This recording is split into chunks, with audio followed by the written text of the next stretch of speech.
Howdy, howdy, howdy. Welcome on in, everybody. Happy Monday. I hope you guys are doing well. I hope you guys are feeling rested. I know we had the time change yesterday, which sucks, but you know, I guess it is what it is. But welcome on in. Happy Monday. This is the Fates Campaign 2, Episode 21, The Storm in the Mists. But welcome on in, Tristan, Cookie, Max, Robo, Junie. Welcome on in, everybody. I hope you guys are excited. Hope you guys are ready for tonight's episode. Waiting for this to load. Okay. Being killed off right now. Nobody's dying. So Junie killed me. Can I go nap? No.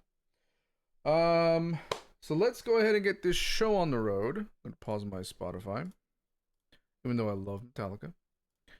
Let's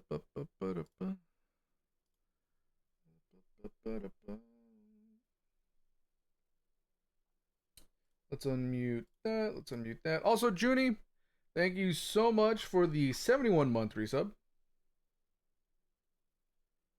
Let's do this one. Sure. Set the atmosphere. Players! Howdy, howdy, howdy. Hi. Hello. How are we feeling today? I'm stoked. This is gonna be great.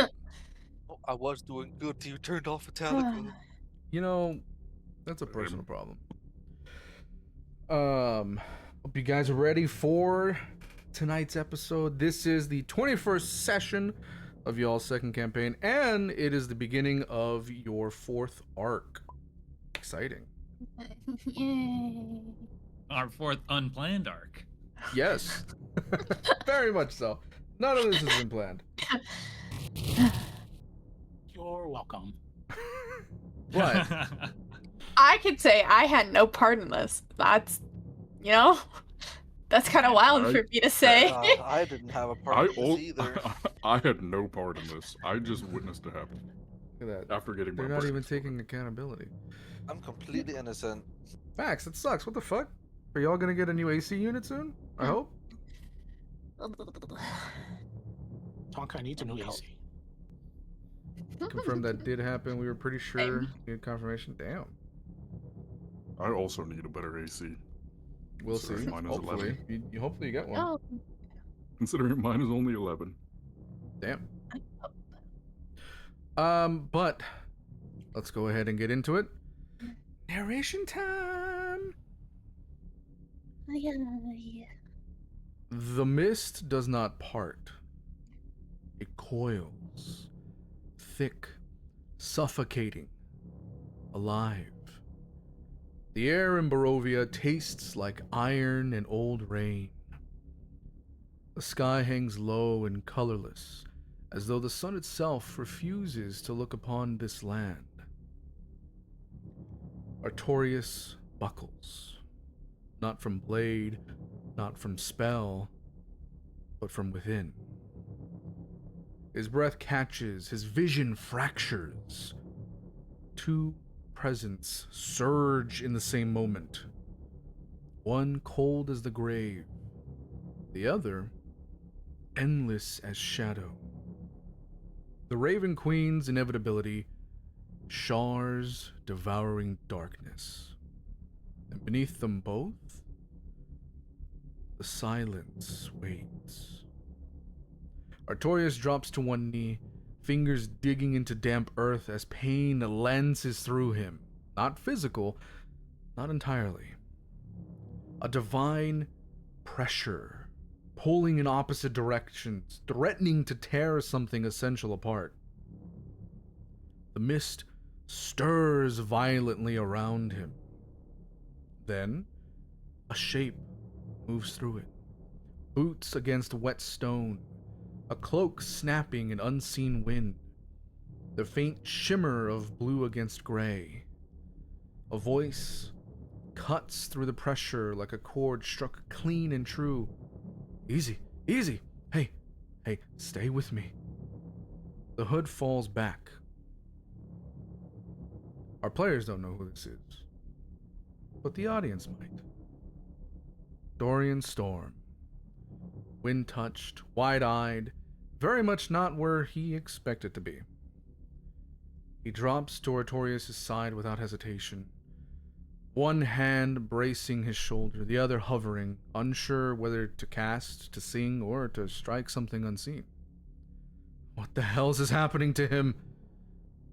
He looks up at the rest of you. This isn't poison, this isn't a curse, that's... Oh, that's not good. The mist recoils slightly around him, as though reacting to his presence. Or perhaps to the music that hums faintly in the air when he breathes. Artorias convulses as shadows, tendrils ripple faintly across his armor. Inside him, the battle begins in earnest. Dorian will look at the party. Hi, you might not know me, but I'm Dorian. What is happening to your friend here?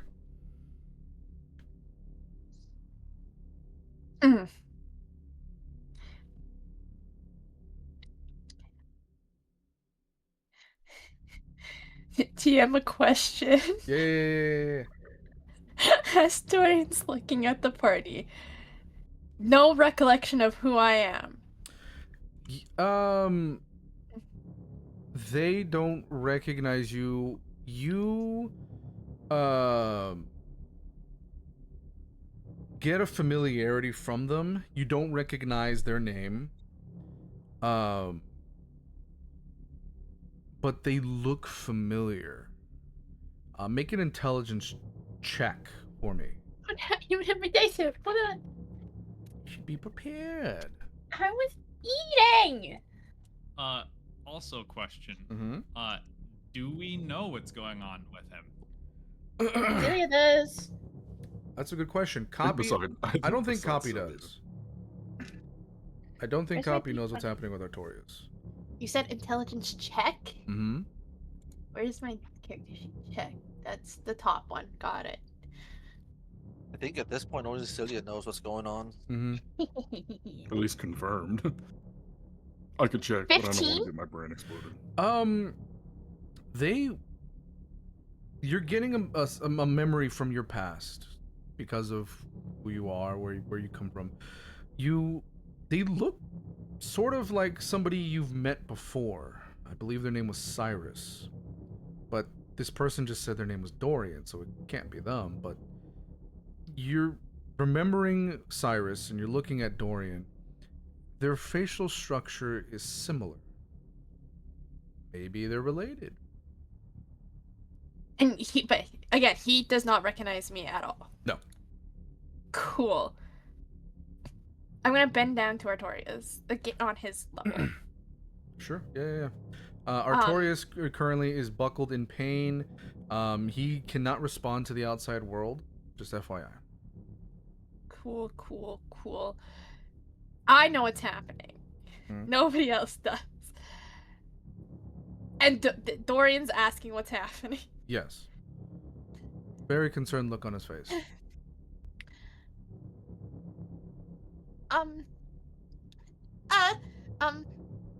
Two gods are vying for his soul right now. Anyways, I'm gonna pump a... Hold on, pump the Third brakes. level. I'm sorry. Did you say gods were vying for his soul? Yes? And I cast a first level third level cure wounds on Tristan. Artorias, sorry. Make a wisdom save. Tristorius. Tristorius. Tristorius. Hey. It's a charm. Idea for a name, Tristan, for your second character. Is not a charm? Nope. That's fine. Finish That's a that sentence, 17. you fucking coward.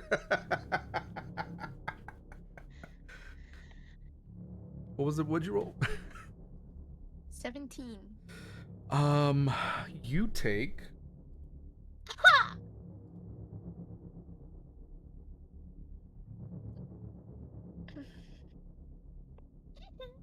I don't have enough space. Digital dice are loading.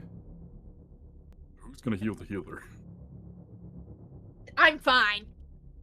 Don't worry about me. Oh, they're not about to be. Oh Yeah. shit. Maybe I should have gotten the healer feat. No. It's cool. I'm fine. 35 Don't worry. points of necrotic damage. I mean, you could consider it of some kind. Yeah. I'm okay. Does the healing still go off though? Nope. Might as well turn that around on yourself. So what ends up happening is you explain it. Dorian's like, "Whoa, pump the brakes," and you try to heal. You're feeling the connection you have with Ceylon. It's not that it's weaker. It's that when you cast healing, it feels wrong. Oh, cool. But not only Cool, that, cool. because you were trying to cast healing on Artorias, which he is currently going through something with two gods, one of them didn't like it. Which one? Sure. I wonder which one. One that So hates my that happens. You recoil back from the pain, as the hand you were casting with is scarred, as if something just exploded in your hand. As I coil back. Fuck. Hey. Dorian, just absentmindedly, just lets go of Artorias and body falls to the ground. He goes, "Shit, sorry. Please don't do that again." He sings, and he's gonna cast healing on you. Not like you know what I mean. Healing word, and you heal. Casting healing. Casting healing on you. You get 8 hit points back. I rolled low. I'll tell you. Thanks. And I'm like shaking my hand. I'm gonna go back towards Artorias though. You're gonna want to put some ointment on that, but seriously, what is wrong with your friend? You said gods. What the fuck? What isn't there to understand? Two gods are vying for a soul. Why? Because they both want him? I don't know why. It's Shar and the Waving. Saw. It's Saw Sorry. and the Waving Queen. I'm so. Oh, I'm so sorry. It's Shaw Sean. and the- It's Sean and the Waving Queen, guys. I will leave right now. Yeah, I will make you play this bubbly little person. You fucker. Someone's cranky that didn't get a nap. I didn't nap today because it's an hour earlier than it typically is. Don't blame me. Blame my government. True. Shar and the Raven Queen are in his head right now. Something like this happened earlier today too. And I'm back over at near Artorias. He'll kneel beside Artorias, but on the opposite side of where you're at. Oh, well, whatever it is your friend's going through, I hope he can fight through it. And as he says that, the world outside fades as they try to find music.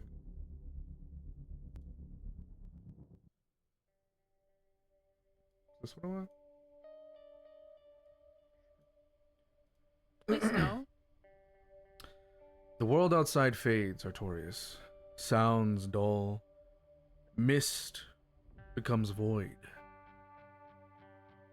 You stand alone in a fractured cathedral of black glass and silver moonlight. One side of the sky is endless night, stars extinguished, horizon devoured by shards of velvet dark.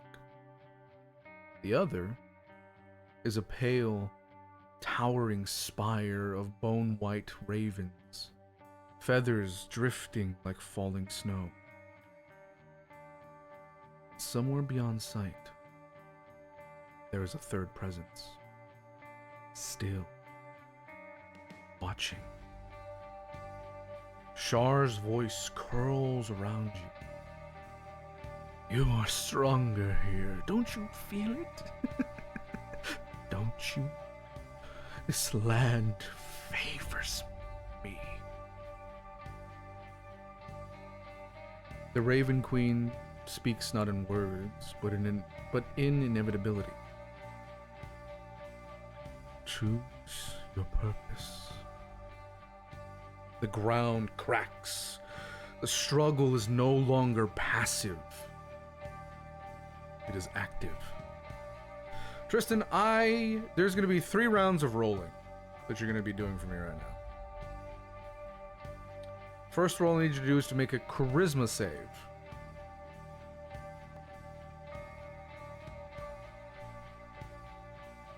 Guidance.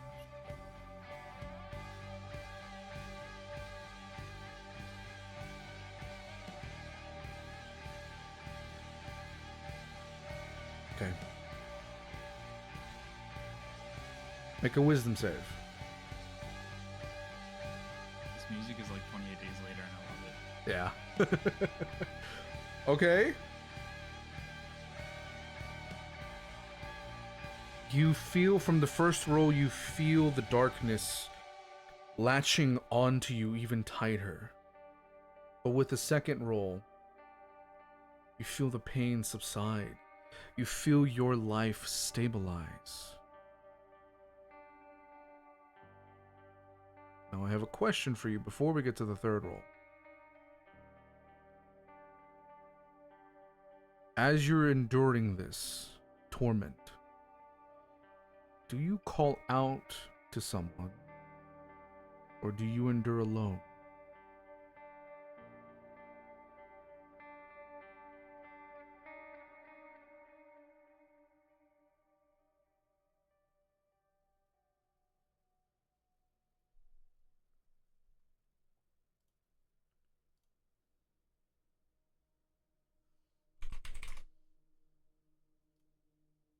Tristan? Is this going to just affect my head, or are words actually going to come out of me? Well, you'll find out once you do it.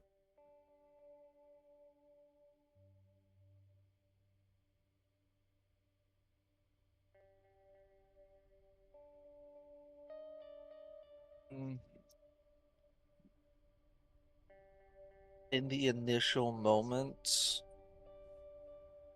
Artorias is going to be thinking about calling out to the Raven Queen, but then remember Celia's light pulling him out of the darkness, and he's going to call out to her. In that moment, there is a moment where you go, Silia. A bright light shines over you in this void. Roll a d20 with advantage.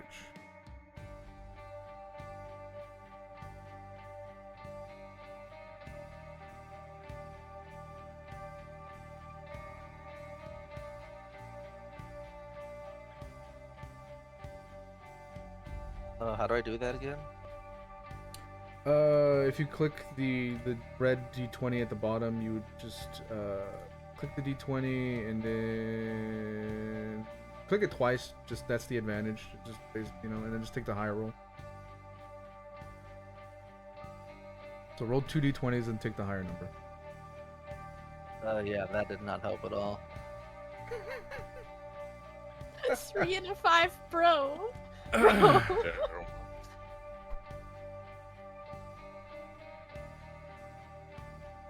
This might bite me in the ass. Mm-hmm. I have a free reroll, Indeed you do. and if I use it, I'm going to take damage. We'll see what happens.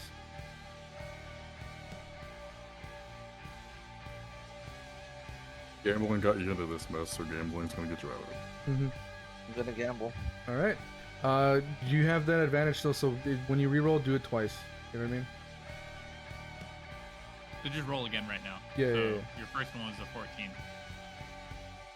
Let's see if the second one. Okay, so 14.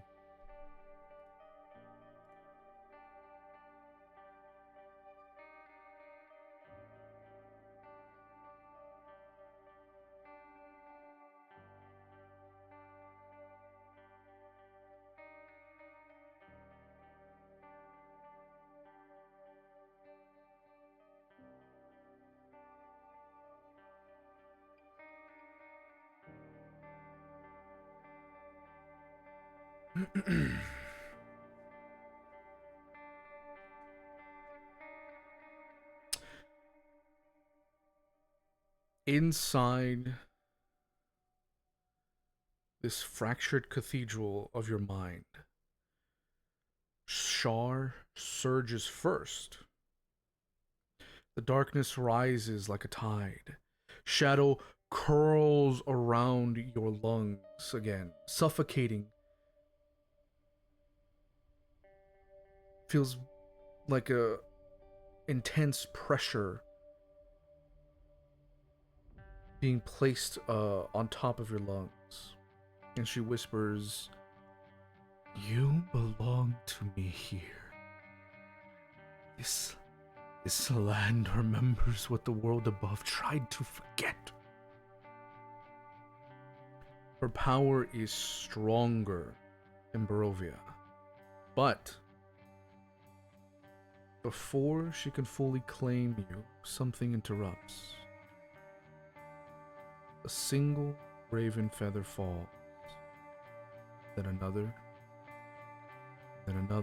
until it's snowing again with raven feathers. The Raven Queen appears not with force, but inevitability, as her voice is calm as she says, "He is not yours to claim." When Shar tries to dominate, the Raven Queen anchors you. Her presence doesn't overpower Shar, though, but it will keep you standing for now, Artorias. The darkness and the ravens circle one another, neither one of them winning. The third presence does not intervene directly. Instead, the silence observes. The cathedral cracks further, and a distant echo speaks. Conflict creates possibility. The silence does something subtle. It marks the moment. You feel something settle deep within you, Artorias. Like a quiet seed planted in the cracks of your soul. Not control, not protection, just something that's waiting.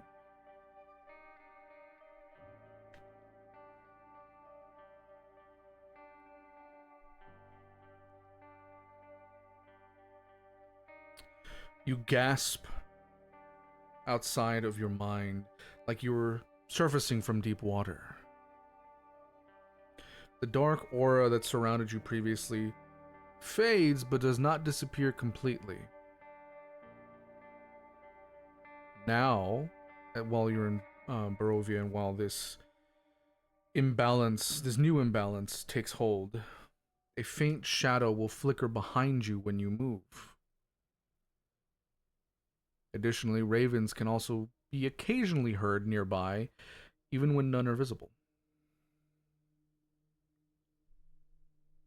I'm going to send you the new percentage for all three.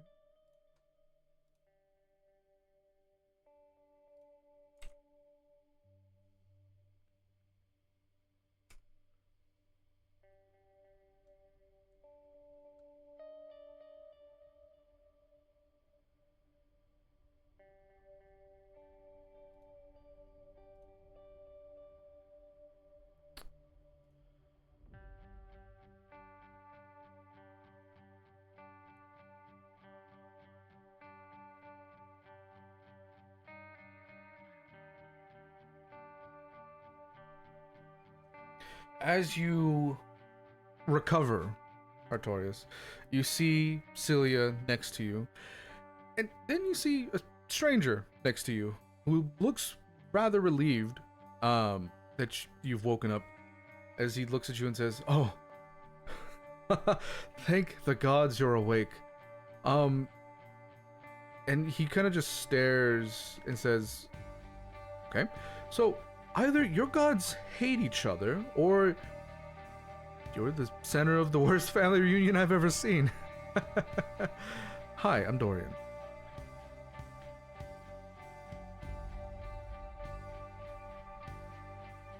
Artorias just kind of look around and try and stand himself up Sure. after being disoriented.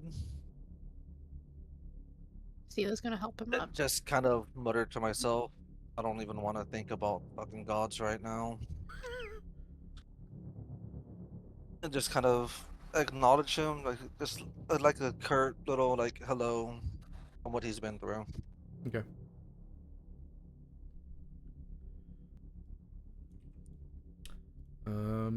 Sending you some more information as well for some, just these, you can call these effects while you're in Barovia, by the way.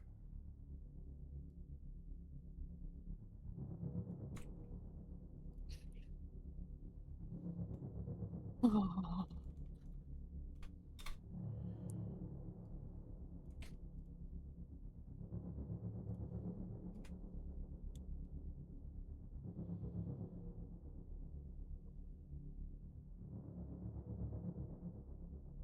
Okay.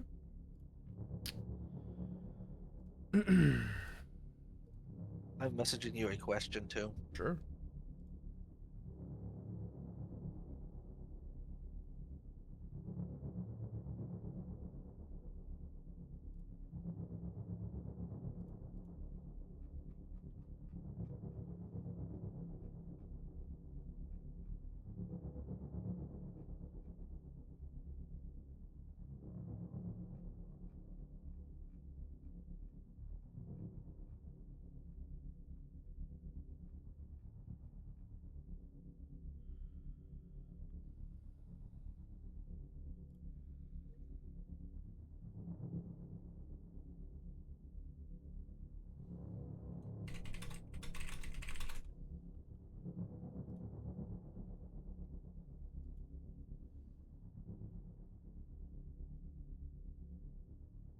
Okay.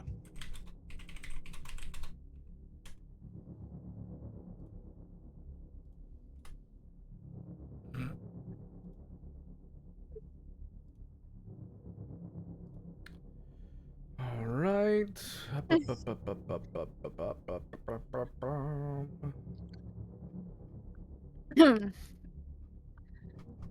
Where? With Artorias standing, Celia's gonna like stare at him. Are you okay?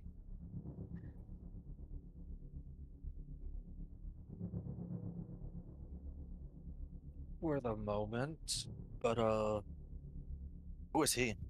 When did he get here? That's Dorian. He just appeared. Who are you? Hi. He's gonna look a little taken aback. I'm surprised she didn't mention me. Hi. I'm Dorian Storm, resident bard, and looking for one of my best friends, Autumn.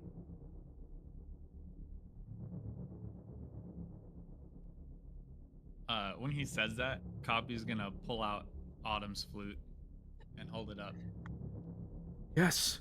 He's gonna walk over, and may I hold this? He's gonna grab it away. Okay, never mind. I am sorry. Hi. But I am Dorian. Autumn and I go way back. But I received notice that something befell her, with this, and he's gonna show you guys a kind of a golden pendant amulet kind of thing. Silia would recognize this. Nobody else would, because this does not exist in Toril. Is the sigil of the Golden Grin or the Grinners.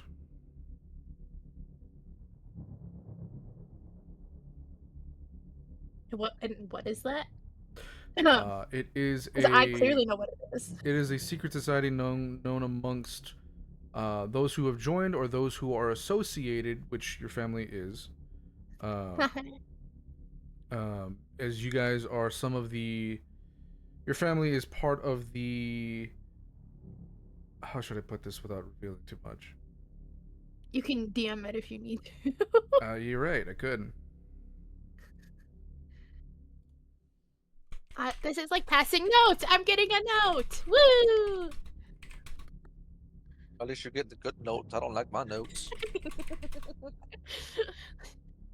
Listen. Silia's got her own shit going on.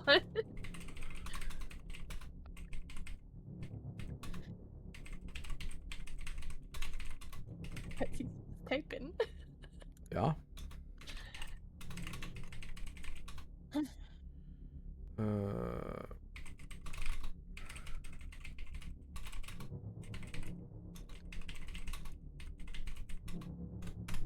There you go.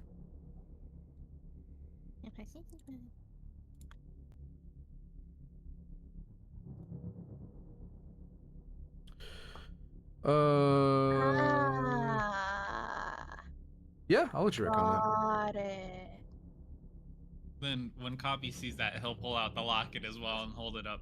Yeah, you hold it up. You'll Along with the notice sigil. that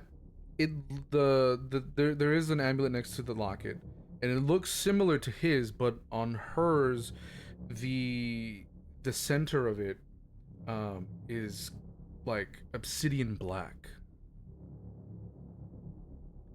What does that mean? Dorian's gonna continue explaining. So that right there, yes, that must be hers.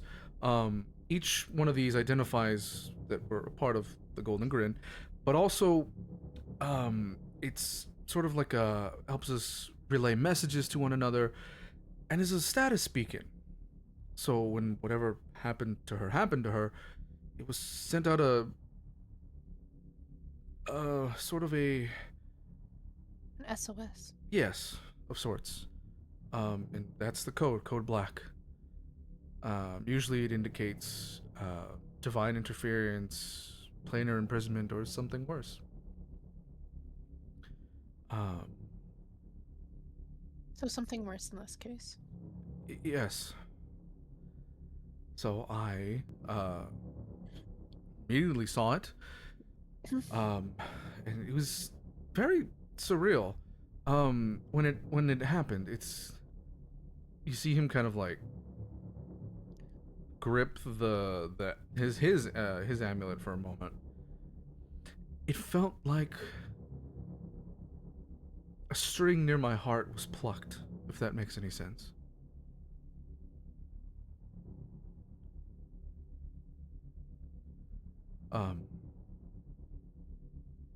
But I immediately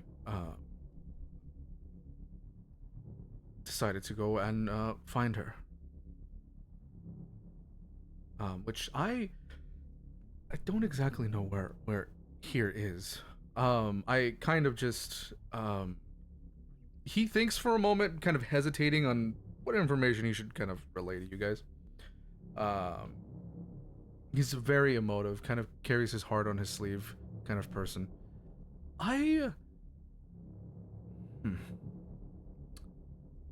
You all are good at keeping secrets, right?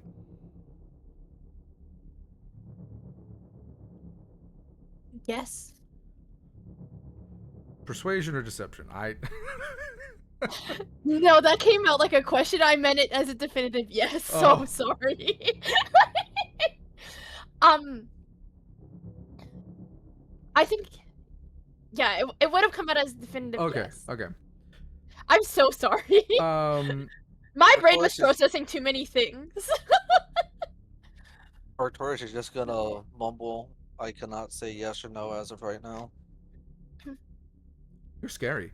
But So we Grinners have a lot of secret knowledge. There's one of the secret knowledge that we have is a route or several routes we like calling the Laughing Roads. They're secret because they allow us to travel different paths from different planes of existence, but they're very dangerous because they're unstable. So I used a ritual known as the Last Encore. It's designed for rescuing members who have been taken beyond our world. So I went to a storm-racked cliff. It was overlooking a very, very nice looking sea, and I played a song for Autumn.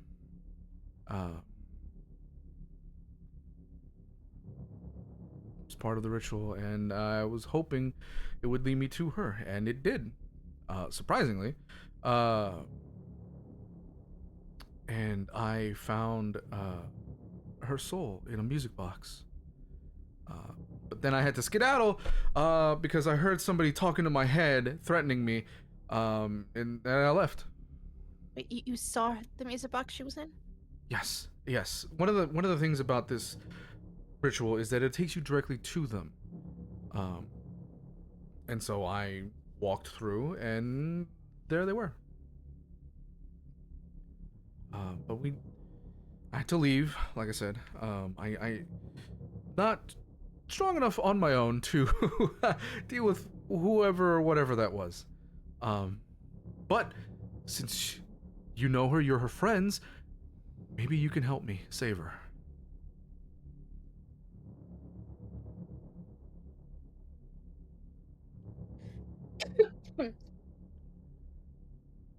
I mean, he's got a map and it said I'm gonna point a Tonkai that's pointing straight to her.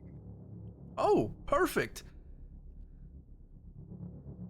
All right. Well, should we make our way to the village?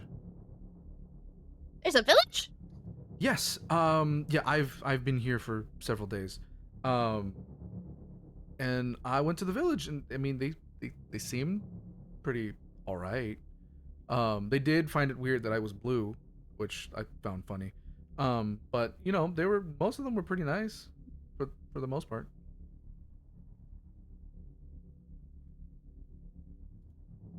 For the most part. So how are they gonna react to me?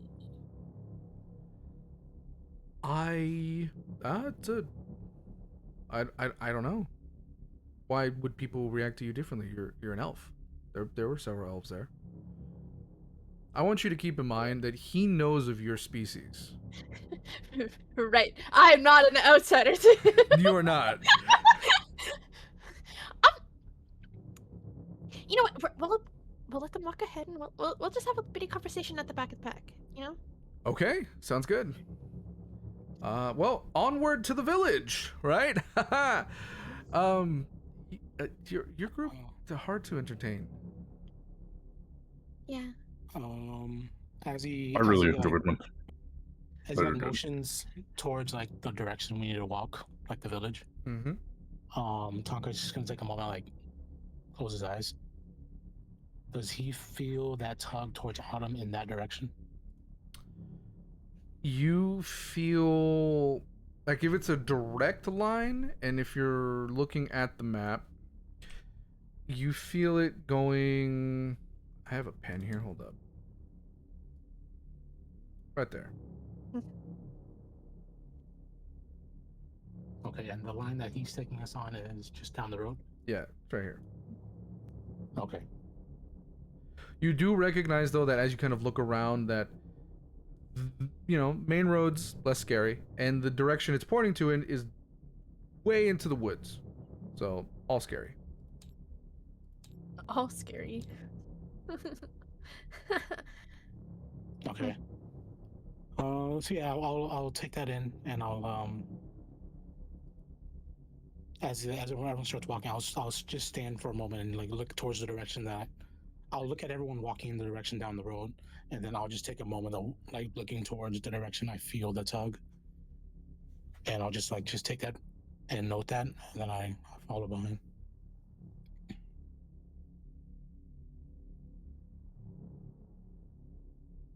Silia is gonna keep Dorian back till Tonkai walks ahead to join with the group, though. Okay. Am I going to be walking on my own, or am I still leaning on Silia for support? Silia has handed you over to Tonkai. Okay. You don't want to be leaning on Silia for strength. Cawpy's riding on Artorias' shoulder. So, they've gone up ahead. You guys have gone up ahead? Oh, since I'm leaning on Tonkai, wherever he's going, that's where I'm going. I guess I'll just be fluttering around Tonka as well, wherever we're heading. Sure. I do want to make a quick note. Hold on, scrolling back up to my notes about this. I have to ask, what's Mr. Monster Hunter dude doing? Scowling at us. Yeah, he can be a man of few words. He's kind of just already fed up. But he's following. As he will quickly walk towards you, Artorias. Lower half of his mask kind of disappears, so you don't hear the metallicness because I don't have my cup. Good excuse. And he says, "Are you going to be a liability?"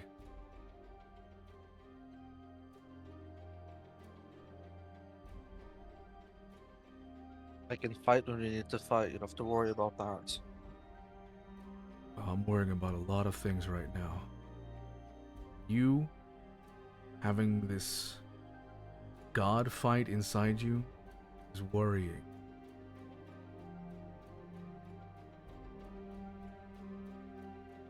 What isn't about this whole situation that isn't worrying? There's not really many parts of this whole situation that are very comforting at the moment, so. This isn't supposed to be a comforting place. But I like being able to know what I have control of and what I don't have control of.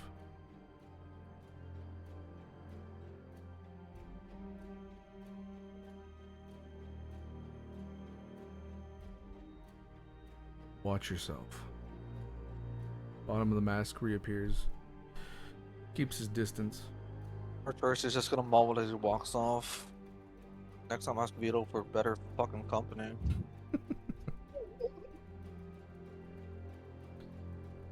Cool. As they go forward more, Sure. Silia's gonna whisper to Dorian. Do you not know who I am? Am I supposed to? Yeah, but I'm clearly not a stranger to you, and I know what that is. And I was pointing to the thingy that he showed us, the gold thing. Well, I don't mean to sound narcissistic. I'm gonna pull but out my pendant that has my family crest on it. As you guys are walking, there's a moment of where he kind of stops and then catches up.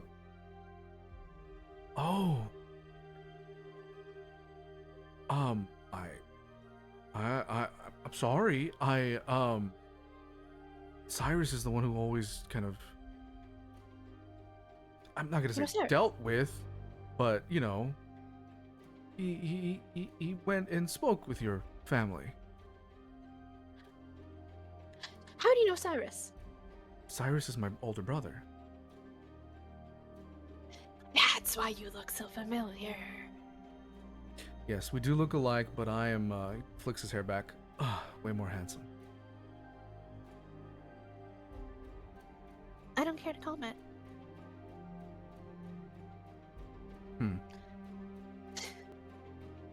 Means you're both good looking. Anyways. They don't know who I am. They don't know that you're a noble? No. No, neither does Autumn. There's this look of like, are you kidding me on his face? Like, why didn't you tell them? That's important, don't you think?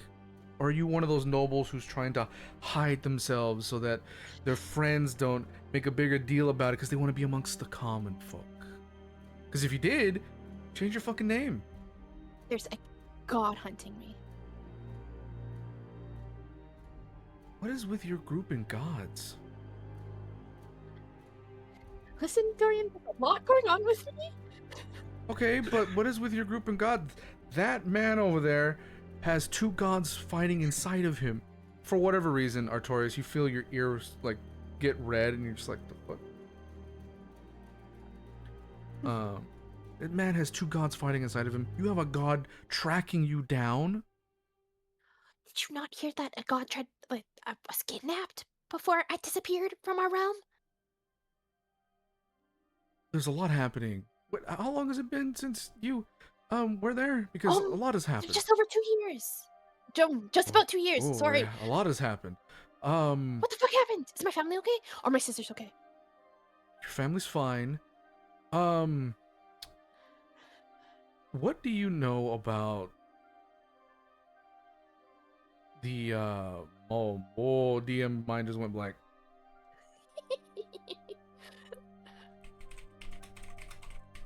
I gotta look something up real quick.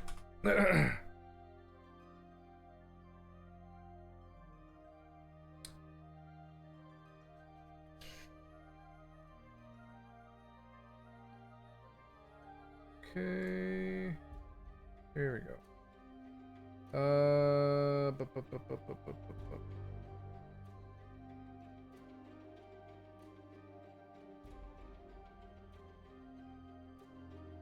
Did you not hear about, or do you not know about, what's been going on with the Bruitus the Moon?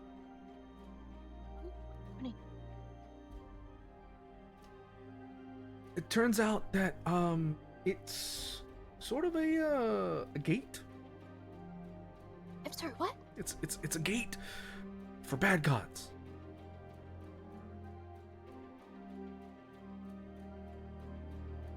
You'll see, Dorian sees Celia's face go through several emotions, spanning from anger to oh shit to fuck, this could be my fault. Fuck, you know? Hey, calm down. No. It's hold on. Hey. Jesus, does everybody in this fucking party take their fucking world on their shoulder? Look, hey. You're fine. Your family's fine. It's nothing to do with you, I think. It's some asshole named Ludinus. Last I heard. My partner's dealing with it with our friends, Bell's Hells group. You probably you definitely I don't know that. You don't. I don't know that. You don't know that. Nope. Okay, that's fine. Whatever.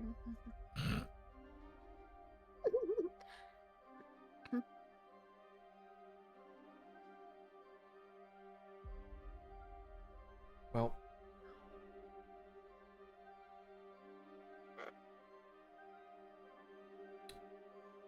Okay. So a lot's happening over there. But don't worry. They've got it under control. Can I roll insight on that? Yeah.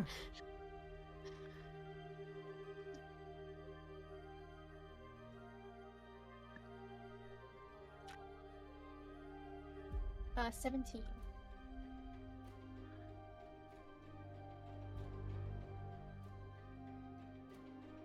Um.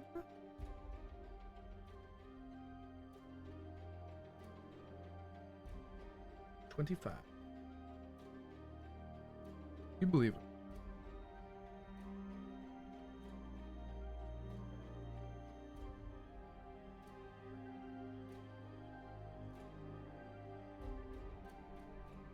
Don't relax a little bit.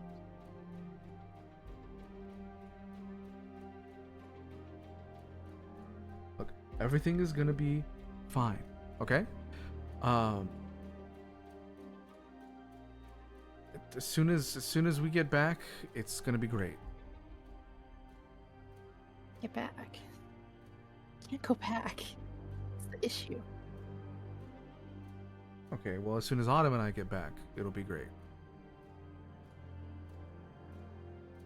Who says you're taking Autumn? He's gonna look at you. I sort of just assumed, since I'm saving them right now. And what do you think we're doing? And I'm gonna look at our party. Or my party. Supporting me? You're supporting us. We could do this with or without you. I've known her longer than she's known you. But We he just... puts his hand up.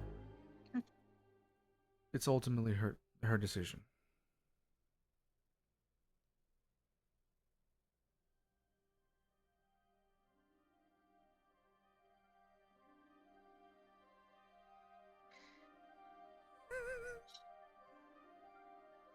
I need somebody to roll a d12. As you're rolling a d12, Silia, as I explained before with your magic, the moon still answers. But something in this land is trying to swallow the light. Cool. It doesn't weaken your magic, like I mentioned before, it just feels wrong.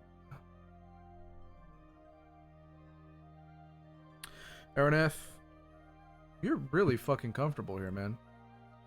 Yeah. Which is deeply unsettling for everybody else. They're gonna pan over to Araneth, not giving a fuck. He's Yep. just having a great old time here. Oh, also, I rolled a d12 and got a 4. Nice. You will find out that necromancy spells feel easier to shape. Hell yeah. Tonkai.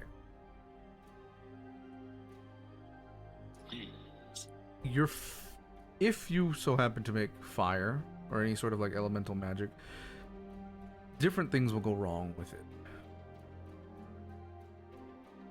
Your patron, your ancestor, is gonna feel a bit muted or distant to you.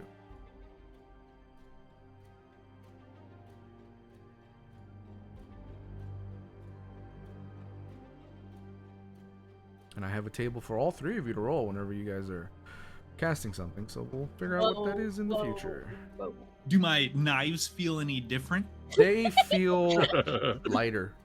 I'm just kidding. Could you imagine? Wait. So I'm gonna have to. So me included. There's a table to roll on eventually. Yep. Okay, cool. Just checking. Got it in minutes. The table of how many extra undead you raise? Yeah. Hell yeah. So rolled a 4. Is it gonna affect any of my healing stuff as well? Yeah, eventually. Lucky.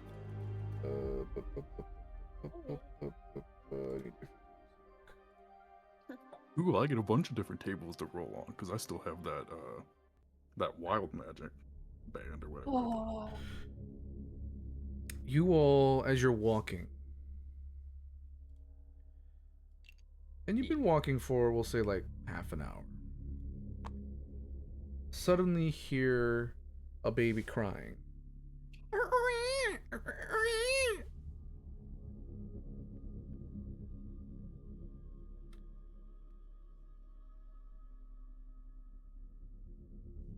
The fog is thick. So make a perception check if you want to kind of gauge in what direction this crying is coming from. Okay, hold on. Where's the dice? Ow. Perception? Yeah. I got a solid 8. 18. 23. Araneth is blind as a bat. You're just vibing, dude. Yeah, I'm just having a good old time enjoying the mist. Thicker than a bowl of oatmeal. Yeah, dude, the mist is thicker, or the fog is thicker than a bowl of oatmeal. A 23 and an 18, you guys gauge that the crying is coming from your left. And you can kind of see like little footprints. Looks like the baby can kind of walk. The baby keeps crying. Y'all head in that direction? Would we be stepping off the road? Mm-hmm.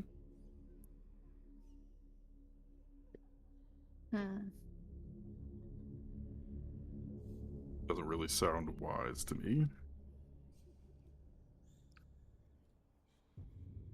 I want to look at like Halloran, see what his response to this is. You can't tell what he's thinking because he has the mask on, but you see him he knew what direction was already coming in. And it's like he's kind of trying to gauge what this is.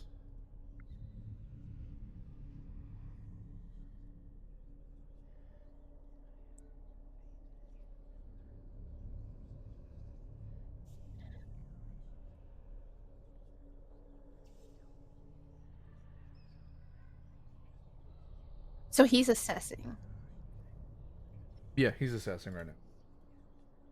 Can I gauge how far to the left it is? You'll need another perception roll.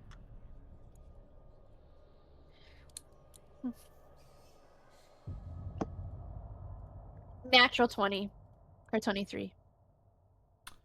You see, as you guys kind of like I said, walking for a little bit. It's over here. Right there. In that direction. So how far is that? I'll say it's about 150 feet in front of you, if you're looking in that direction. Oh. And we see the footsteps. Mm-hmm. Do they look fresh? They're very fresh. With your natural 20, I will also mention that you see the baby footsteps. You hear the crying. And then a little further up, I want to say 30 feet, you see bigger footsteps kind of following. I have an item that I never had made into an item, so I can't really read its description. But it's the Amber Bird figurine. And I generally know what it does. And I'd like to use it, but I don't know the limits of it. Amber Bird figurine.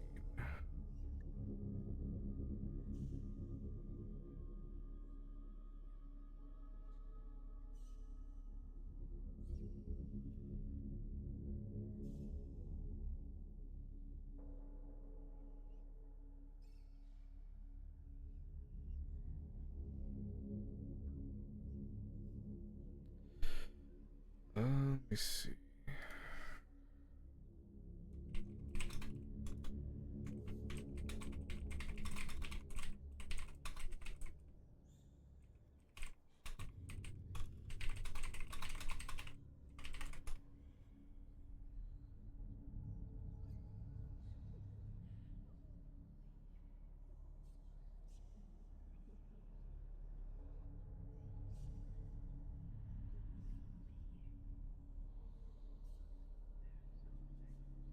As an action, you can speak the figurine's command word and throw it in the air. The figurine transforms into an amber bird, spectral raven made of glowing amber energy. The amber bird remains for 1 hour or until reduced to 0 hit points. Once used, the figurine cannot be used again until the next dawn. Has different abilities. Soul sight can see invisible creatures and undead within 60 feet. Let's see. Guiding cry, bonus action, releases a piercing cry. All allies 30 feet gain advantage and plus 1d6 radiant damage. Watchful Spirit, the Amber Bird can fly up to 1 mile away from the owner and relay what it sees telepathically. Is that what you're looking for? Yeah, that's what I was looking for. I didn't even know about all that other stuff. Damn, that's cool. Okay. I was about to give this thing away, too.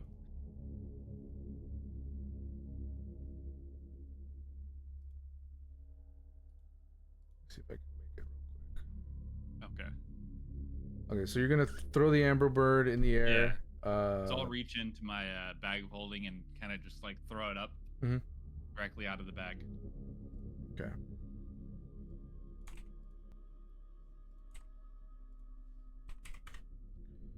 Well, Cawpy is doing whatever he's doing. I'm gonna take a step off the path. As you do, immediately you feel something tug at the back of your neck, like kind of like where whatever you're wearing, kind of just that, and bring you back. Halloran, Hold on. there's larger footsteps. Hold on. As he kind of pulls you back even further and gets in front of everybody, as you see him grab his greatsword, and you see it transform into a kind of a slender silvered sword. Dick. Um, Oh my god, he's so goddamn cool. Oh, okay. Oh, sorry. Sorry. Where is it? right here. Yes.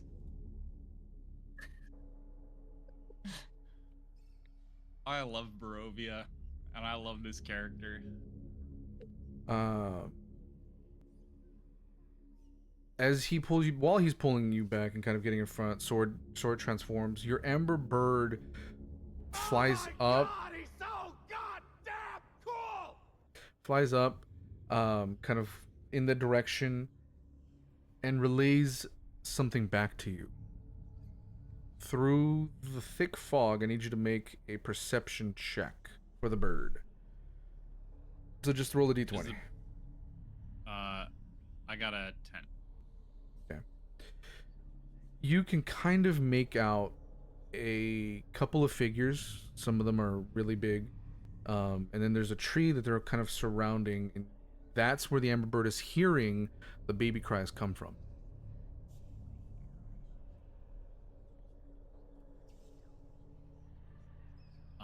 Can I have it swoop in closer to the tree Yeah, and take a look at that? sure. As you do, something tries to swipe at the Amber Bird.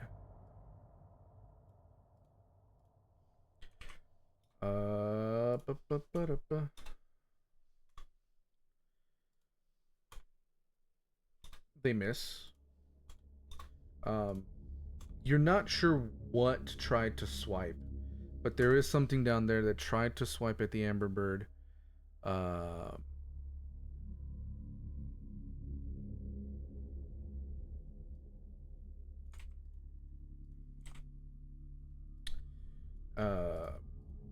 But like I said, you can't really see what it is because of what you rolled. Okay, but you said it saw like large figures. Did it also see like a small figure, like a baby? Yes. And where was the baby in relation to like the large figures? The baby was in the middle of their kind of like half circle.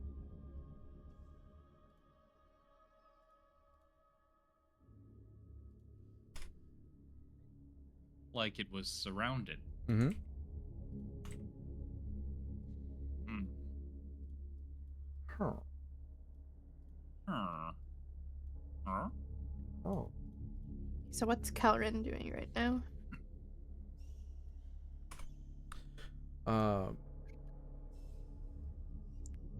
You see the bottom half of his. Well, no, you don't, because he's in front of you. But you hear the bottom half of his mask disappear, because it has a little kind of thing that it does. And there's a faint kind of as he sniffs the air.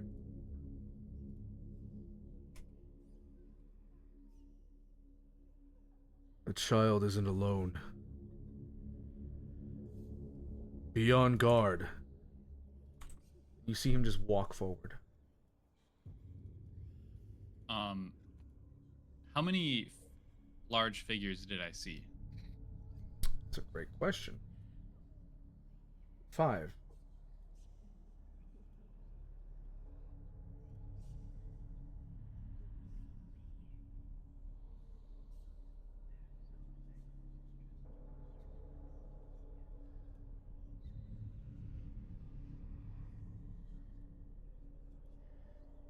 All right. And Cawpy's gonna relay some information to the party, and he'll just say in Calren's voice, "Everything there is trying to kill you." I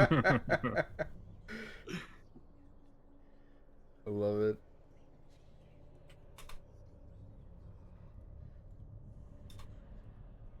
Celia's gonna walk off the path following him. Okay. Again. I guess I'll go ahead and just flutter behind Silia. As I'm fluttering behind Silia, just, following her into the mess, I'm gonna be like, it was pretty funny when you tried to heal Artorias back there. I'm gonna swat him. If he's right there, I'm just backhanding him. Yeah, you can swat him. Yeah, sure. Roll the hit. Cawpy, look. You can now refresh your page and then look in your inventory. I didn't put it in there, but you can now look for it. It's Amber Bird figurine. "Okay." Dirty Yeah, I have a 20, couple other Robo. things that I A need to dirty add to 20? the item list, I Fine. think. I'm but so I scared don't of Fucking you. need them right now. swatted. Okay. I'm so scared of your spindly little fingers. You fucking swatted. I do 0 damage, but get fucking swatted. Bitch. Because of his Stay out of my size, you actually do personal 1 space. damage. Oh, ha, bitch. Fine. Stay out of my fucking space. But as he says that, I am gonna look down at the scar on my hand now. And kind of like... Nobody's in front of me besides Calvin, and he's looking forward. But I'm gonna get a look of like determination and almost anger on my face. Okay.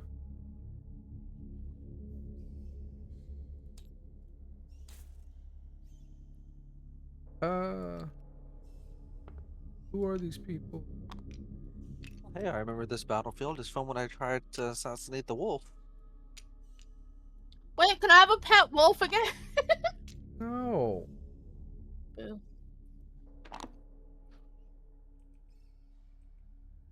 Oh, Yeah, this is when I tried to let someone kill the wolf so I could raise it from the dead. question. I mean, it really doesn't matter at this point, but the Amber Bird has soul sight, so it can see invisible creatures and undead within 60 feet. And undead creatures appear surrounded by faint amber chants. So, did the Amber Bird identify these things as undead? It did. Okay. Another question. Does Cawpy know what zombies, ghasts, ghouls, or vampires are? Make a history check. From all 5 years of your history.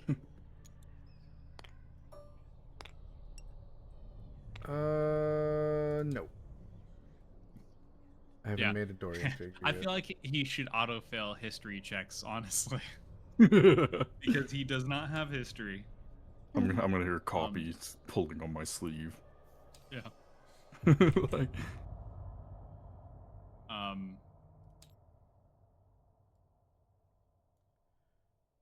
Don't look.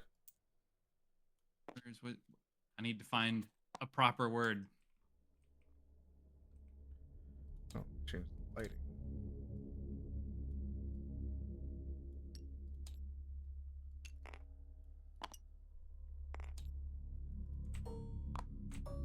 Cawpy is going to tug on your sleeve and point in the direction that we're heading and say, Dead. Or I'll just look down. Ah, my favorite. Just kind of relay. Look like we got undead, everybody. You see Calren put his hand up so y'all can stop talking. You see him kind of crouch low to the ground and continue forward. Cawpy's gonna hop off of Artorias' shoulder and kind of like crouch down with him and put his hand up as well to everyone behind him.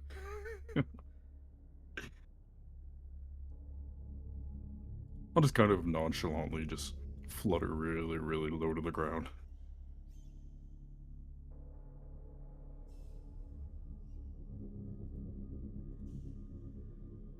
As you guys get closer, I need you all to make stealth checks. Oh yeah.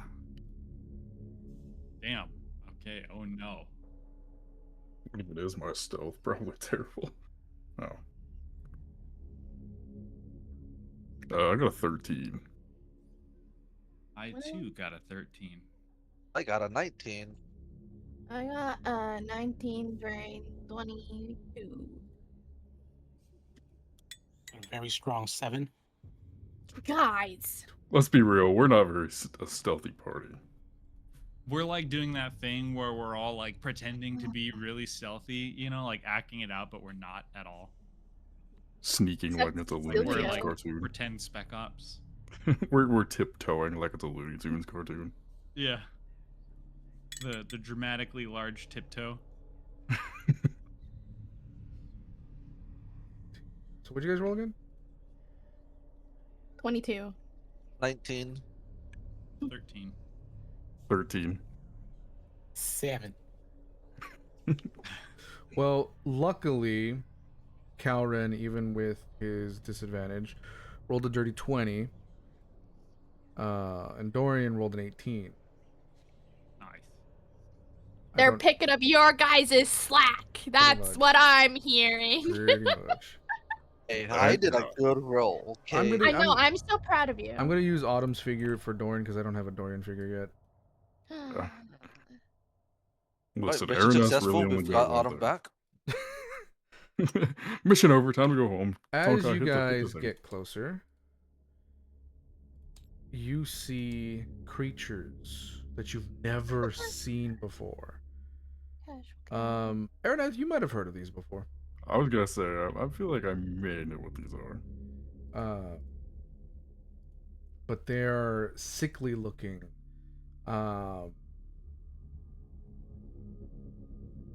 Their form is humanoid, but they look like a corpse. You can hear Calren explain what they are. These are fucking ghouls. Beings that rise from cannibalized corpses. We need to kill them. You just can see Araneth in the back, just slowly rising up over his shoulder with a smile. Sarcastically. Just so Silia does not make a sound. Calvin's fine. I'm sorry, cannibalized? He rushes forward and attacks this one. Oh, okay.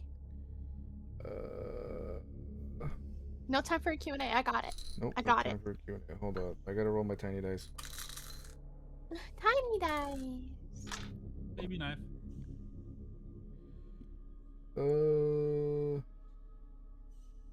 25 hits. That's the one I don't fucking have in here. Ugh.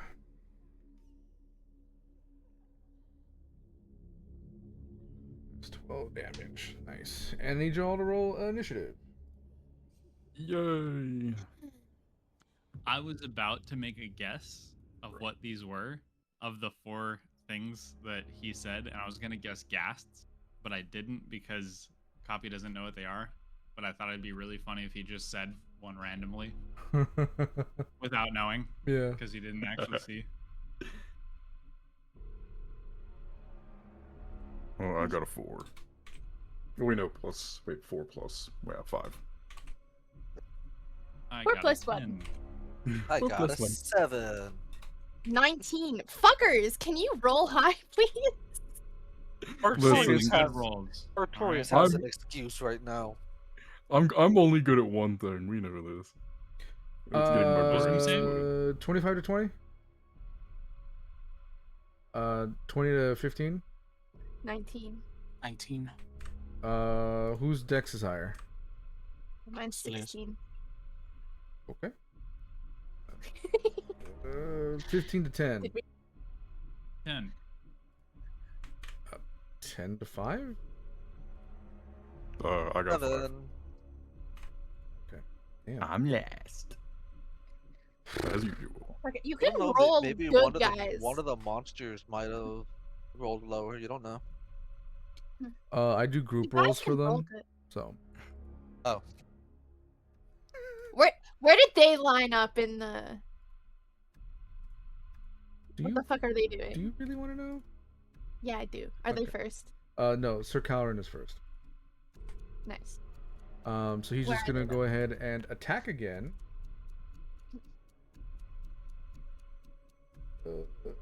So 20.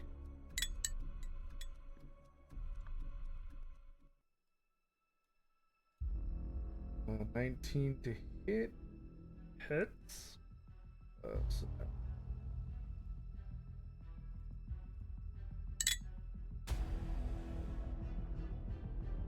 well. Plus another D4. 16. Okay, so this first one is dead. You see him run up and slash. Encounter starts. He slashes again, and you see a bright, radiant light shine as he cuts this ghoul in half. He's gonna go ahead and now look in this direction and slash at this ghoul.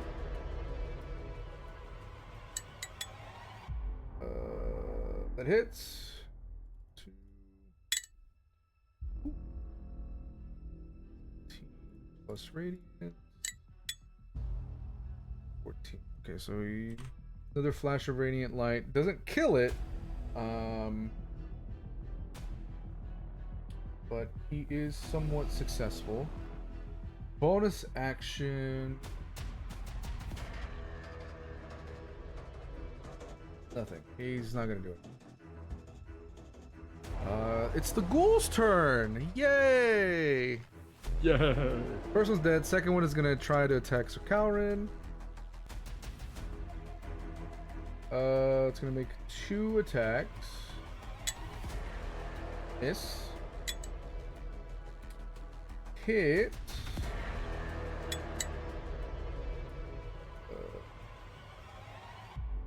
5 1.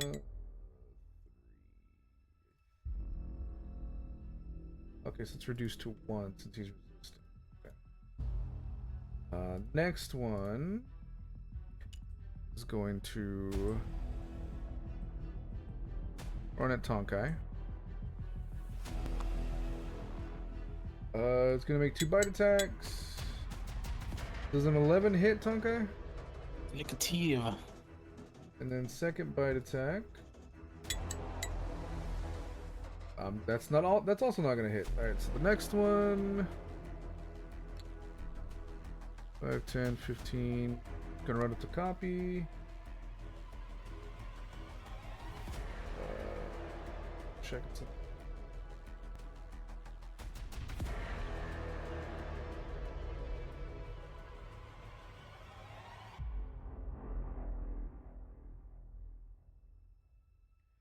Okay. so they're gonna try and bite. Cawpy does a 16 hit. It does. Okay. I'm gonna roll for the second bite. Alright, that's a natural 20 for a 24, but you see Dorian is gonna use his reaction and say, little bird, don't worry about it, I got your back. As he uses his cutting words. And okay, it's max is 8, so it doesn't hit at all. I'm assuming, right? For 20, Right. Is a 16?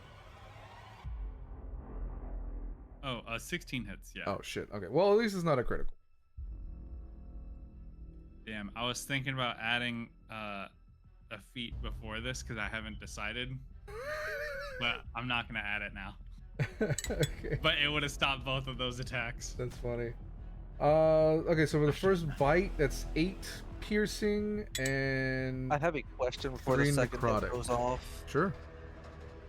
After the first hit land, would I be able to use my sentinel reaction? Yeah. I'm going to do that. Sure. One shot him, please. That's the hit DC, correct? Yeah. That was an 11 hit. Does not. Missed it by 1. Damn it. Oh, I tried copy. All right, so just a reminder: the first hit was 8 piercing, 3 necrotic. Yeah. already got that. Second is 7 piercing. Damn, 6 necrotic. And the next ghoul is gonna rush up to Dorian. Take a couple bites. That just hits. Second bite. Misses. So Dorian takes 6 piercing, 4 necrotic. Silia, you saw Sir Calrin rush in, kill one, wound another. Then the other ghouls attacked your friends. Cawpy is hurt. Dorian is hurt. Tonkai, I don't think is hurt. Tonkai's not hurt. He's fine.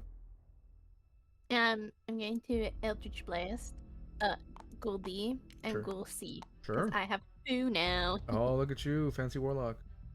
I am Fancy Warlock! I don't fucking believe it. I don't believe it. Natural 20! I don't believe it. I don't Loaded fucking dice. believe it. Loaded dice. Loaded dice. I will. Just like yesterday when George got fucking 4 natural 20s in a row. I don't believe this shit. Hold on. That's a 20 right there. You can send all the pictures you want. I You turn said on my you turn on cam! the video just so you can see Oh. it. How's that? Okay, I don't we'll roll have the other fucking one. Discord up. Fuck you. We'll roll the other one right here on cam. Okay. How do we do crits again? It's not Wait, hold regular on. crits. It's what is it? Crunchy I did crits. that backwards. Crunchy crits. Okay. Just Okay, so that I one's a knew. 14 plus 7 that'll hit. Mm-hmm. Okay. Yay! Yay! All right, do your damage. Okay, so Ghoul C or Ghoul D, the one that hit Cawpy, that's gonna be the natural 20 because that's the one I said I was gonna hit first. Sure. I also have a cool thing, Repelling Blast. So when I hit a large or smaller creature, they get propelled back 10 feet. Okay.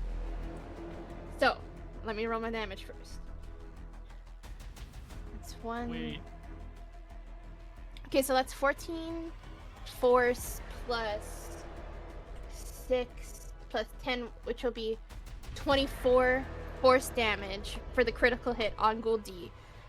Plus that pushback 10 whatever. As you hit it with the Eldritch Blast, you just push back its ashes. Cool. Fuck you. Don't hit Cawpy. The other And one? then the other one will be 10 force. Okay. And it'll be pushed back 10 feet as well.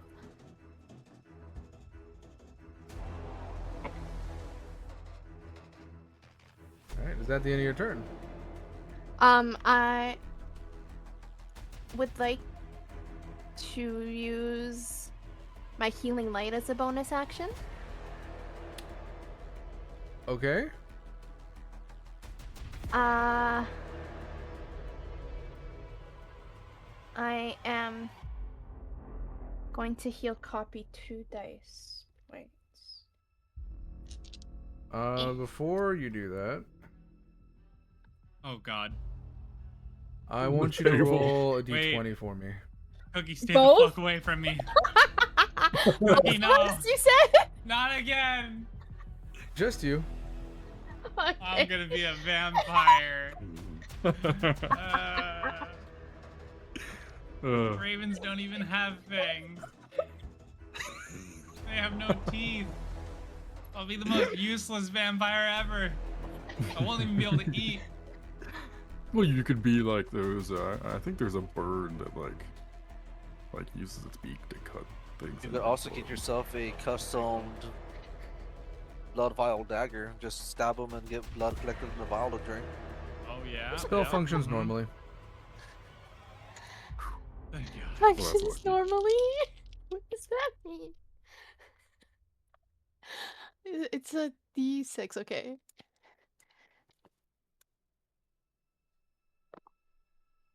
You get 8 hit points back, Cawpy. Okay. I was gonna say, because if you risk my life for 3 hit points or something, but thank you. I rolled 2 4s. Chill. That will end my. Well, can I sneak back here?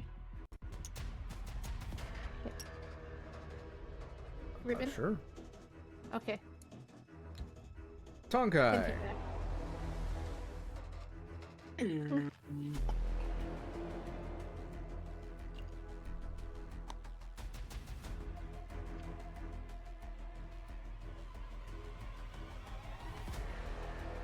Tonkai is going to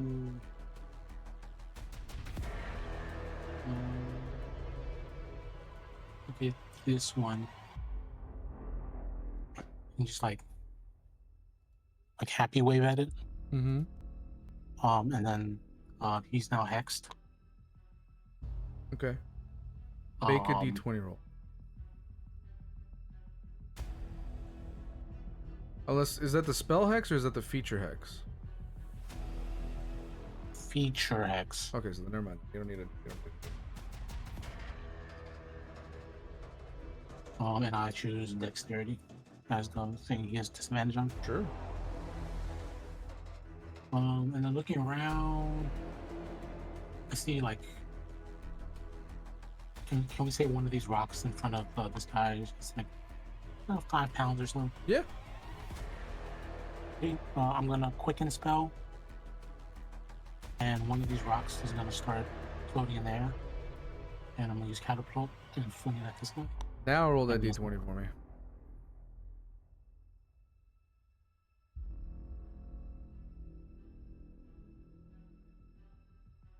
$14. Okay, it functions normally. Why do you sound so disappointed? No reason. And he has to make it. They have to make a dex save, right? Dex save with disadvantage.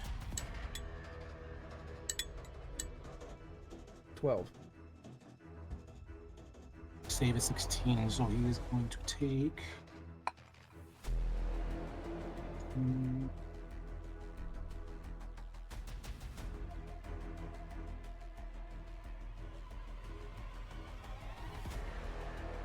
He will take.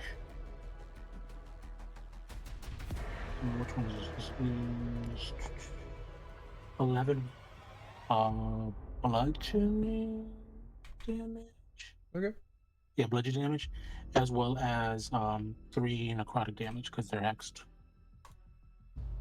As you catapult the stone, towards this way. Which one? This one or this one? Oh, that one, the one you Oh, flipped okay, over. okay. Yeah, so it's dead. As you catapult the rock at it.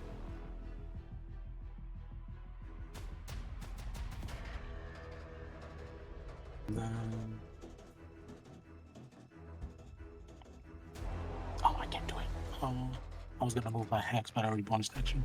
So that would be my turn. Okay. It is going to be Dorian's turn. Dorian is going to...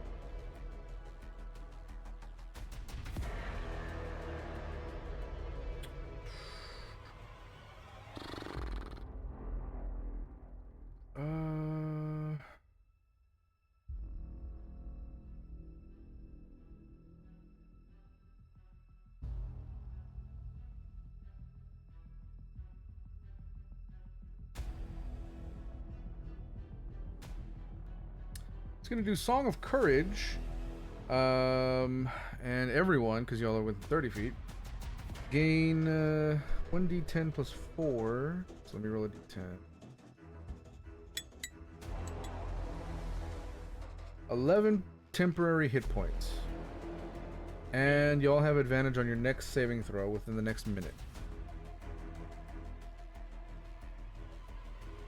You said 11 temporary? Yeah.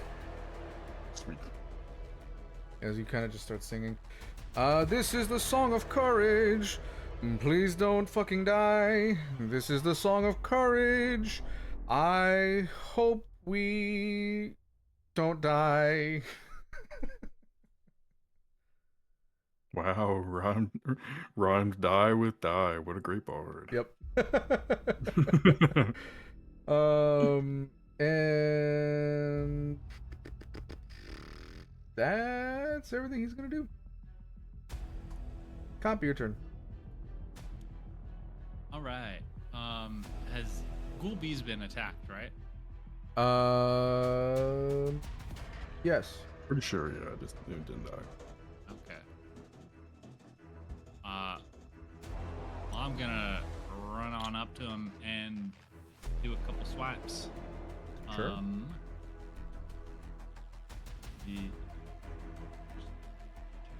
Here. Okay. Yeah. Ooh. The first one was a nat 20 with my Nice. dagger. And then I need to double check this again.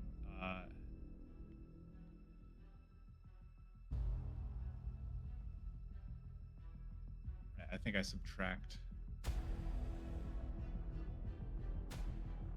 And then the second one is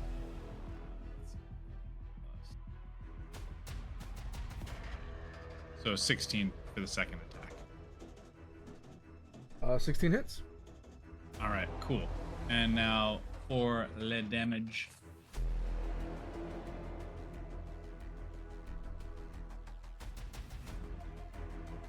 All right, so the first one is okay, can we just say that he's dead? Because I got a crit with sneak attack.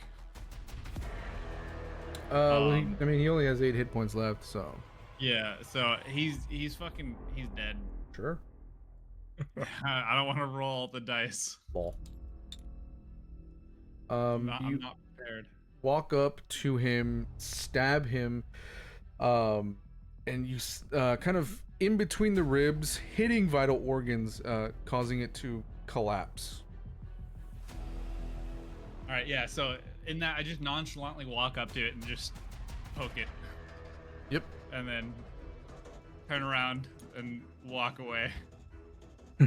My revenge for the one that I didn't get to attack that hurt me.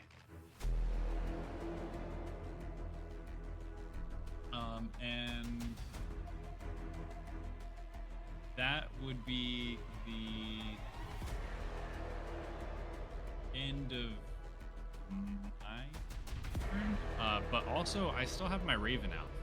So I think that also gets a turn, and it would usually just go right after me, right?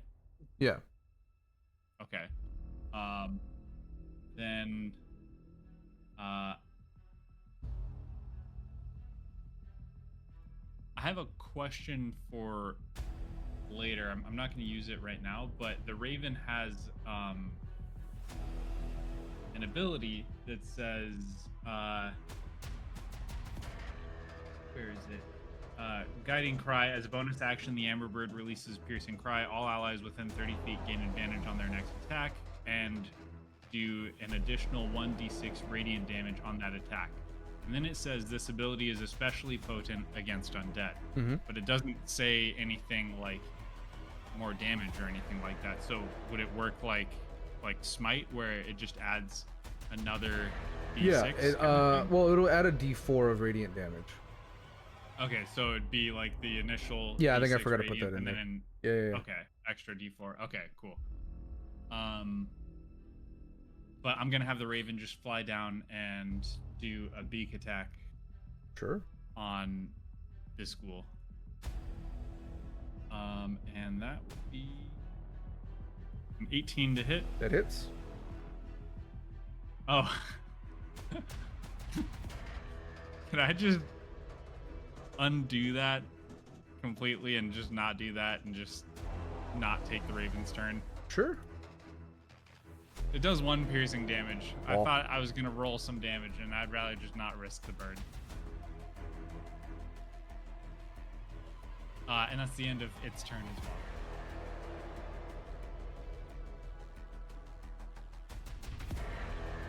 well. All right. Artorias.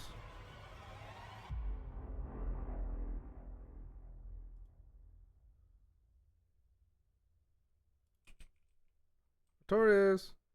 Yep, I'm just going to walk up to it and swing with the great sword. Okay. Oh, the life of a paladin. Does a 25 hit. That definitely hits.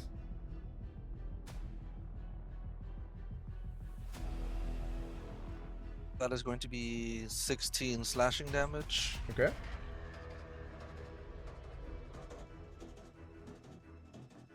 And if it didn't die, I'm going to attack it again. It did not die. Does a 19 hit. Missed. No, I'm just kidding. Yeah, it hits.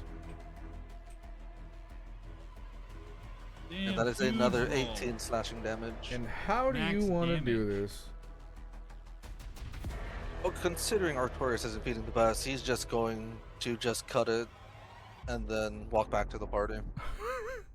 Okay. Just slash and then just into the body, twist, retract, and you just walk back.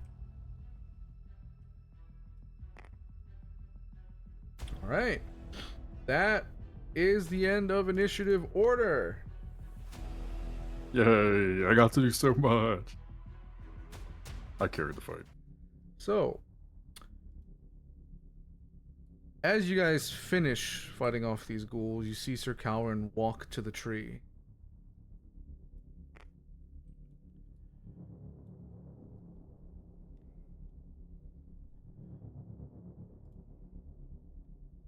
Does anybody join? Silia will. I'll cautiously kind of fly up. But I won't be super close. I'll be like, yeah, back here.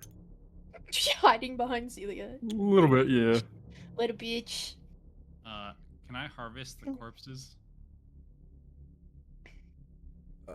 Sounds like something more what I would do. Roll investigation? Unless, what are you trying to look for specifically? I don't know. There's bodies and I loot them. What I do. Roll investigation, see if you find anything. That is a 22.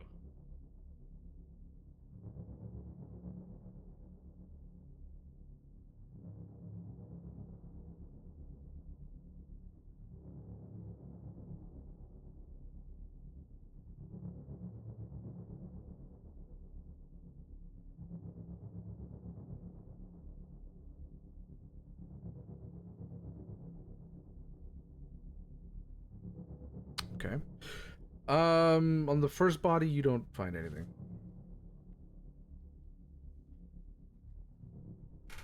Cawpy will just kick the ghoul's dead body and move on. All right.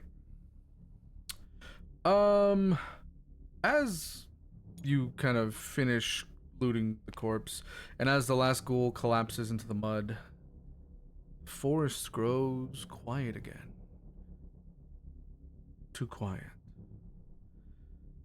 The crying continues, soft, weak, somewhere just ahead in the mist.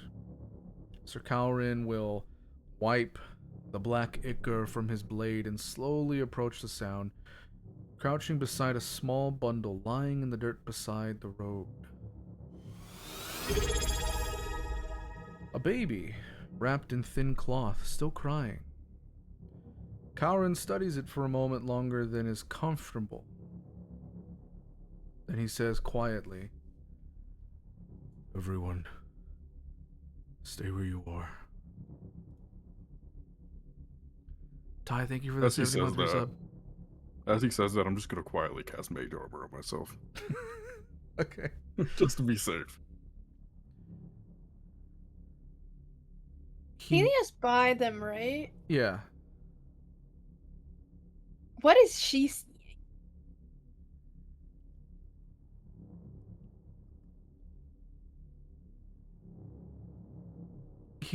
You see him standing over the baby, kind of wrapped in cloth. But as you continue to try to look, it's almost like something is preventing you from looking directly at the baby.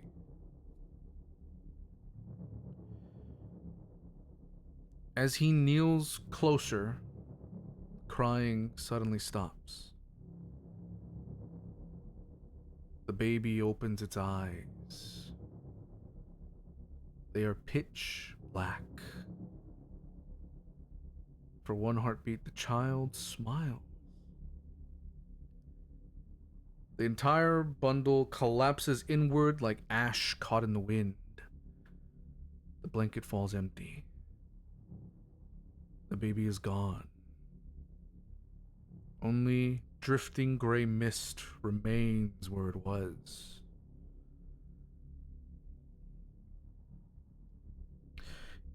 Where the baby had been lying, something else lies in its stead.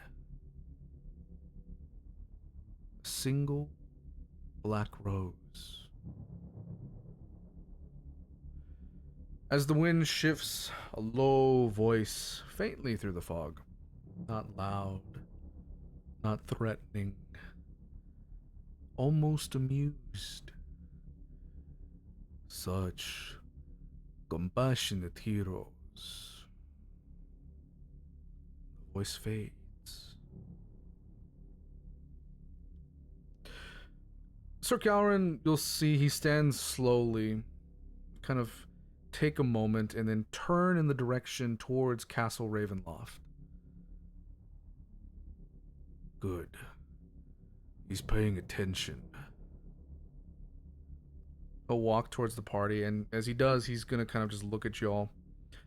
That was not a trap meant to kill us. It was a test. And did we pass? There's no pass or fail. He just takes notice. We've amused him for now. We all heard that voice, right? Mm-hmm. So would I recognize it as the voice that I heard when I tried to look for Autumn's soul and spoke to me? Yeah. Okay. Cool. You got a sub? Feel I will. What? You got someone subbed? Yeah, oh yeah, I know. Okay. I whispered it. Like, Ty, thank you for the 70 months. So I guess I'll point out, like, that voice sounds very familiar. Sounds like the one that exploded in my brain when I tried to look for our friend's soul. As you say that, you just hear Dorian just very quietly.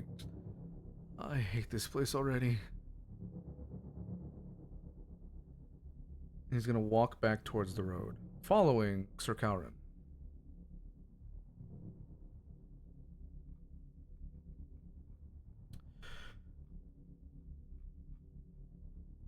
There is no day and night cycle here.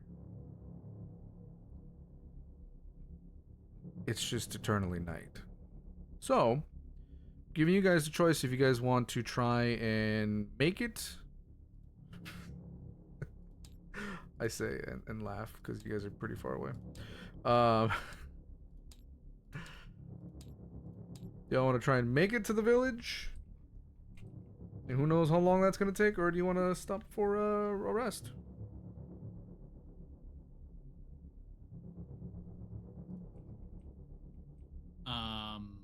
I vote for rest, but I'm good with the rest. Artorias is gonna ask Calderin, is it better to try and take a rest here or make it to town? You see him kind of stop and think for a moment as he kind of looks straight ahead, you know, kind of down the road. And he'll kind of turn to you. If we attempt to try and make it to the village, we might make it. But we're going to lose some people on the way. It's better if we rest up, keep watch, and protect ourselves. Artorias is just gonna nod. excuse me. almost What good do you with the what do you mean by lose some people? You saw what just happened. This land and its master are full of illusions that will tempt and trick you, test you, trap you. You can't take anything for granted, and if you do, you end up dead, or worse, undead and a puppet to him.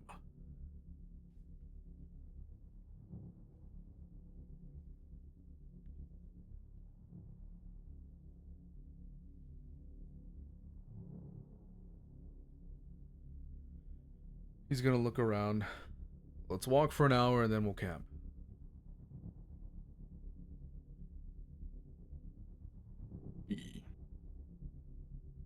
And you guys do just that. Walk for an hour and camp. I was expecting you to tell someone to roll the dice for that hour. Nah.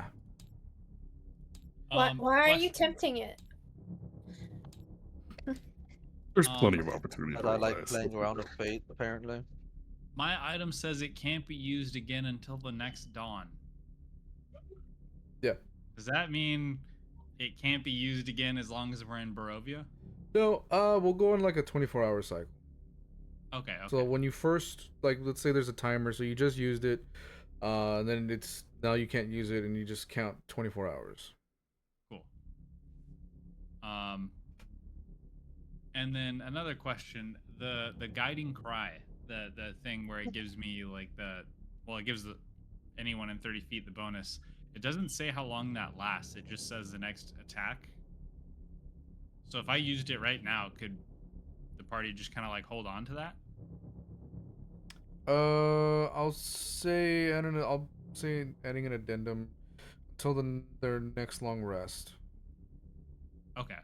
Yeah.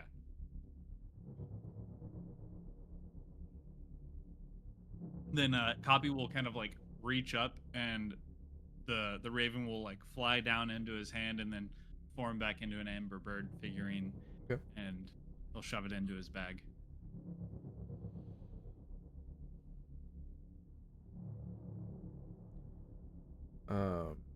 As you guys build your camp, he's gonna go ahead and look around and say, I'll take first watch. Who's taking second and who's taking third?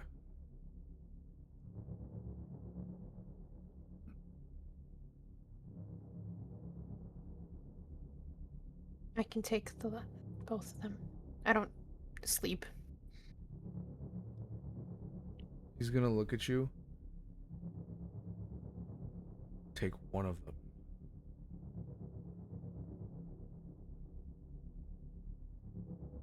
Artorias already laid down and went the fuck to sleep. Only take one watch. Being awake alone in a group like this, in a place like this, isn't good for you. You can have second watch. Who's taking third watch? Tonkai will take it. Alright. Get some rest.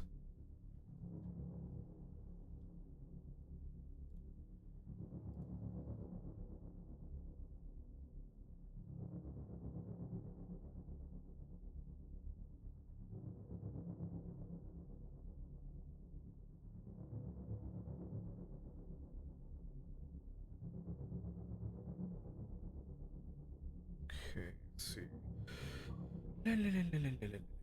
Do we all have like our own tents, or do we just have like bedrolls that we're using? Leaving it up to you guys. Do you guys have your own tents and bedrolls? What you got going on? Celia has a tent.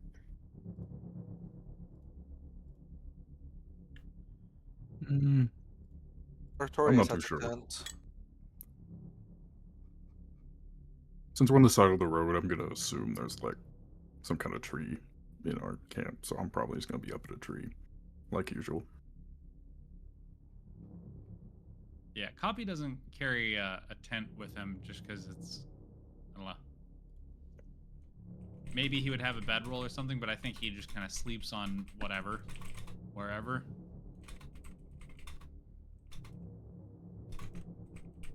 Celia's gonna like. There's enough room for Cawpy in her tent. Celia's gonna like, Cawpy, come here, and she'll like open her tent. He'll go over and he'll get in the tent and kind of nestle into the corner.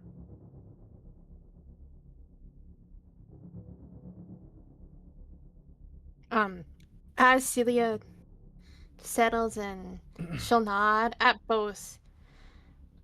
At the party members who are still awake, but also at Calrin. Calrin? Is that his name? Yeah, Sir Calrin. Yeah, I was like, wait a second, is that his name? Calrin and Dorian, if there's... Well, Calrin's awake watching, but if Dorian's still awake, she'll nod at him. He nods back as he gets into his tiny hut. Freaking bards. I forgot I gave him the immense tiny hut. He just gets in it. See him go to sleep. Fucking bards.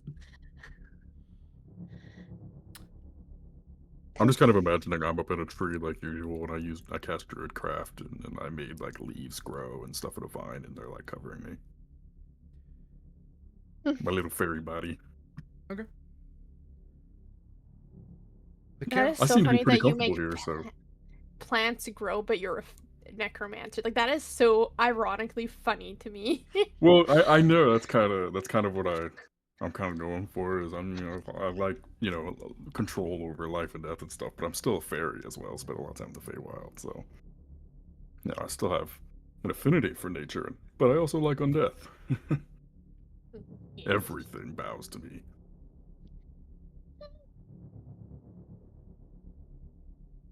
The campfire has burned down to glowing embers. The mist hangs low between the trees, drifting slowly across the road like pale water. Sakaurin stands just beyond the firelight, cloak drawn close, eyes scanning the forest. For a while there is nothing. Then the howling begins. Not close, but not far either. One wolf, then two, then an entire chorus answering across the forest. He doesn't move. He simply listens. The howls circle slowly like Something pacing around the camp from a distance. He takes a moment to himself and just kind of says, so he knows.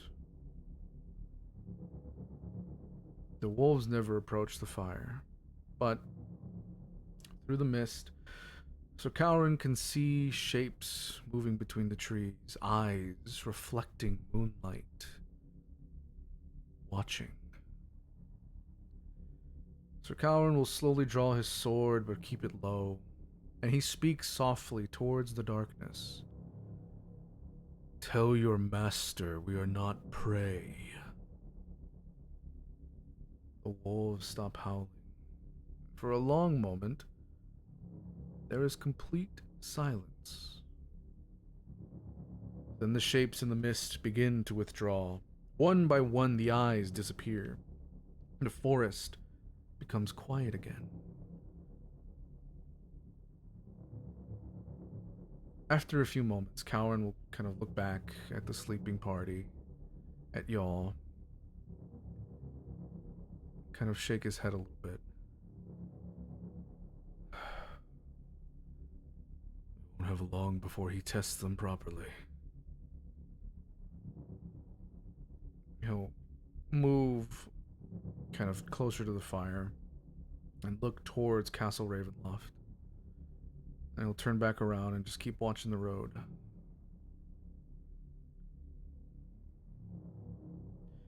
As his watch comes to an end, Silia, kind of rudely woken up as he kind of comes over and kind of shakes your tent.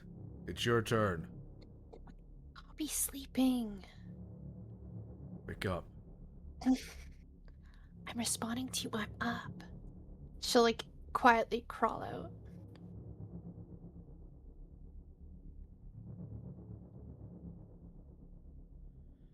How And dare you wake the baby? and as you crawl out, you don't see him.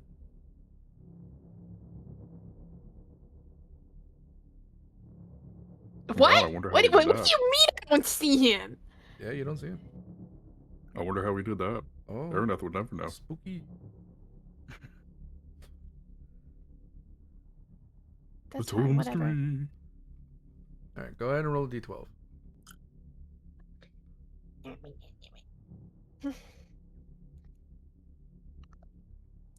Three.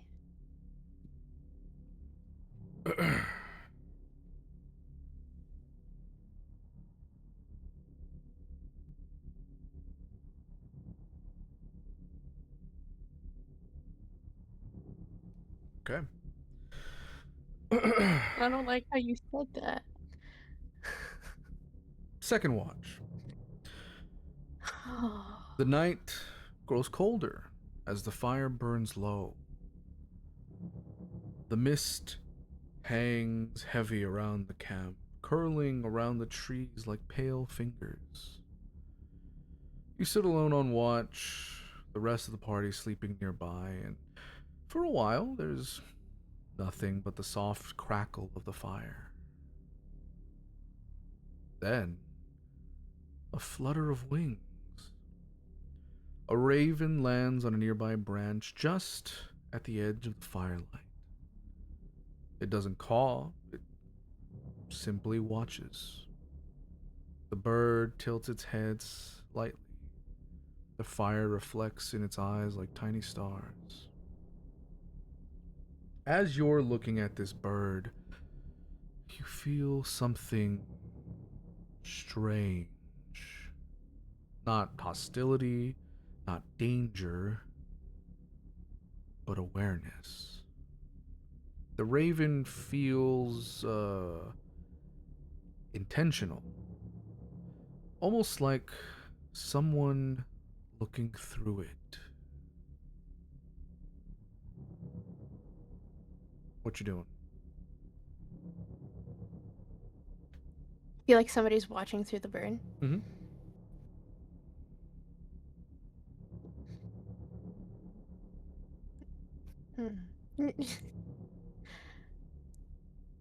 Kind of nod my head as if I'm saying hi. Just tilt the head the other way.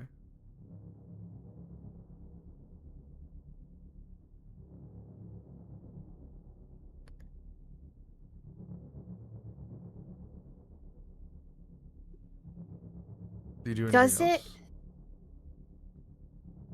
Does it feel like the Raven's Queen presence when I was helping Artorias there, or is it different? Make an insight check. Let me oh my God, there it is. Insight.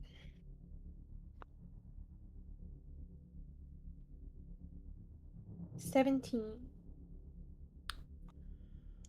You're not sensing the Raven Queen. But you're also not getting the feeling that Strahd is spying on you. This is something else. It is something else. Something older. More patient. Something that watches the watchers. Have I felt this before?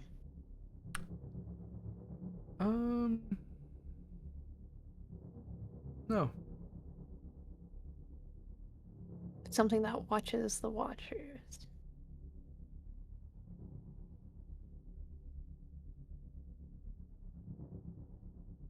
And it feels older. If I got up and moved 5 feet to the right, does the bird follow me? Like its eyes? No. It flies up. Just stay hovering, or?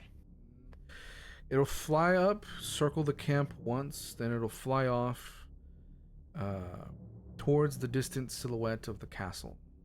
Not kind of directly to it, but past it. Into the mountains beyond.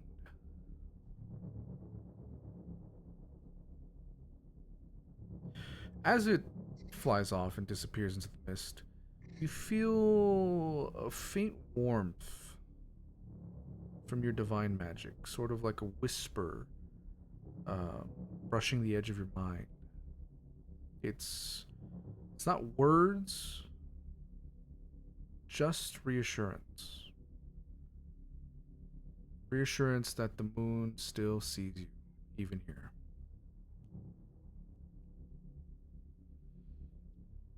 And as you feel this reassurance, see the bird disappear into the mist, right where the raven was standing, you see a single silver feather.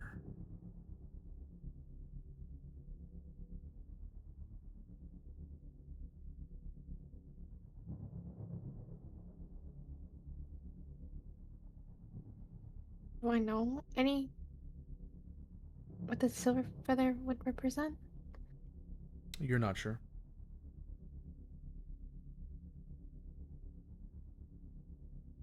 But it's reassurance. Mm-hmm. Huh.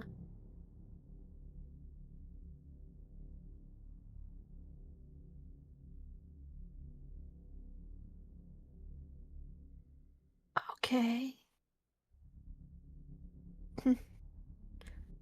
It's mysterious and spooky. Can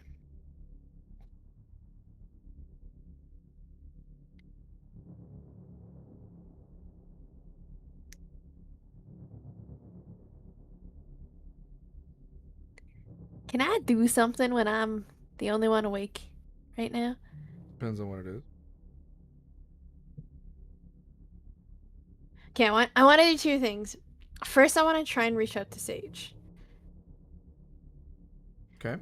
Maybe not summon her, but I want to see if I can like feel her presence again. You cannot.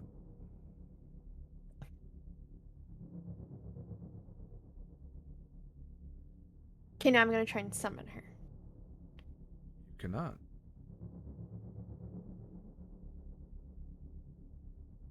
As you try to feel her presence, it's There's a feeling of something blocking. And when you try to summon her, there's an overwhelming pressure stopping that from happening. Can I figure out why? You're not 100% sure. Could be the muted feeling you have with your connection to Saloon right now. It could be this God's forsaken land of Barovia, but something is causing this blockage. You're not sure what. And there isn't a way to find out at the current moment.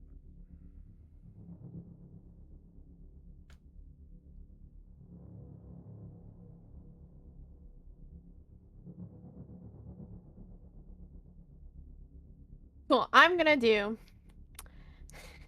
what I was gonna do without Sage's help now. Mm-hmm.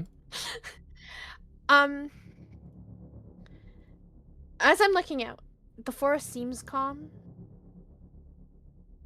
Calm isn't a word I would use. It seems steady. That's okay. I'm gonna regret this. But I want to try to look in. I'll say my own name again, like my first name, and see if I can dive back into my memories, if I could.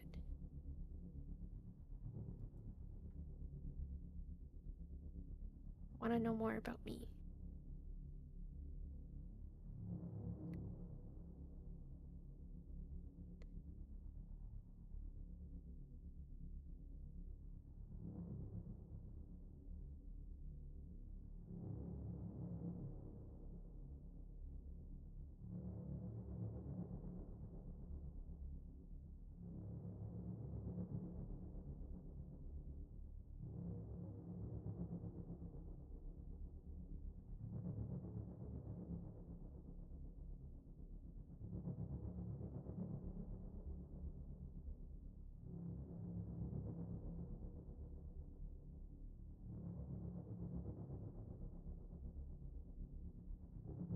Okay. Sorry, did I throw you for a loop? No, I'm just thinking. Okay. Make a religion check. Okay. I'm so good at those.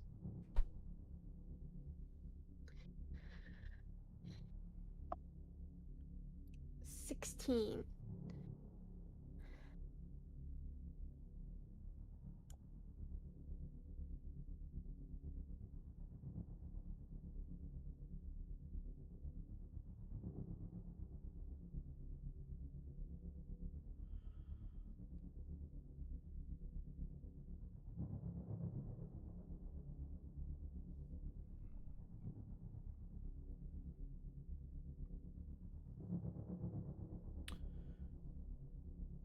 The world around you fades slightly. Fire crackling in the camp grows distant. The mist thickens. The mist above you slowly parts. For just a moment, you see a sky that does not belong to Barovia. A vast celestial night, silver constellations burning bright, and beneath that sky, a colossal figure stands on a cliff of moonstone. A wolf-shaped form of silver light beside.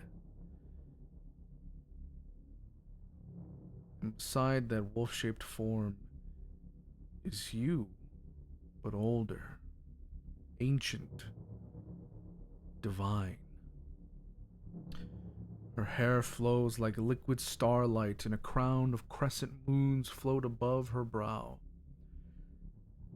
You hear a voice, not spoken, but remembered. You were never meant to forget forever. The vision fractures quickly as Barovia presses back in. But before it ends, you see one more thing. Chains of darkness stretching across the sky. One of them wrapped around the moon itself.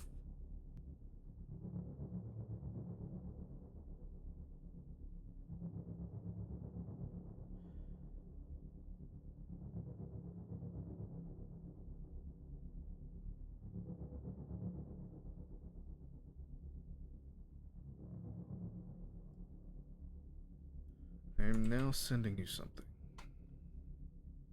Well, There you go.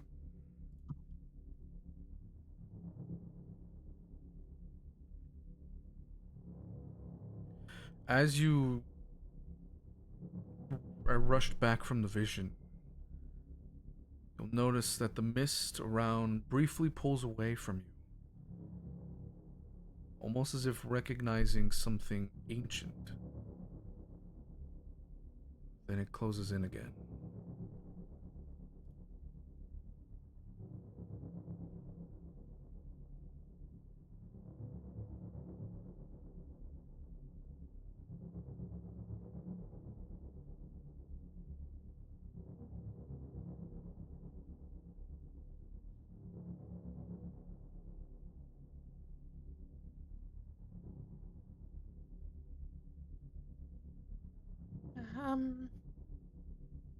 crazy. Crazy, crazy, crazy. That's so normal.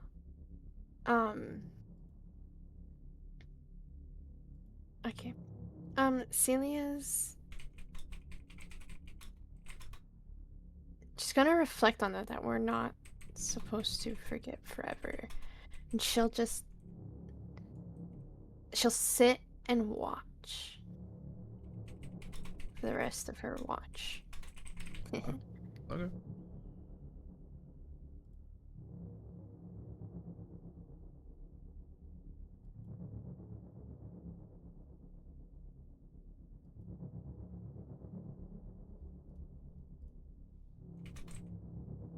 Is she glowing here? Like the moonlit glow that she gets? She's not. Ah, I hate it here. I'm not shimmery! That was the coolest part about her! She shimmers at night! What do you mean? It's eternal night here! That's a different kind of night.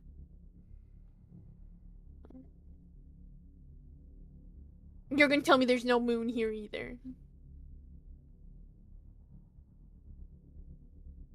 Oh my god, there is no moon here, is there? So anyways. Ruben! Ruben, I want to see if there's a moon. Make a perception check. Make a perception check. I will. Oh no, and that one. Bro, could you imagine? Ah, that's an 18 for a 21. Barovia does have a moon, but the sky in a domain of dread isn't the true sky of the material plane. The sun, stars, and moon are part of the illusion of the domain. So what you're looking at looks like a moon. It's a fucking illusion.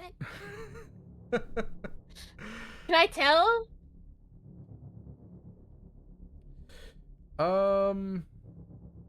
As you look upon the moon, you don't feel the reassurance you normally would looking upon the moon in Toril.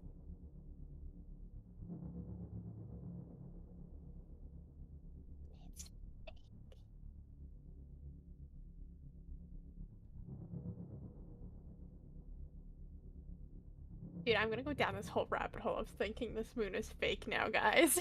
I need you guys to know this.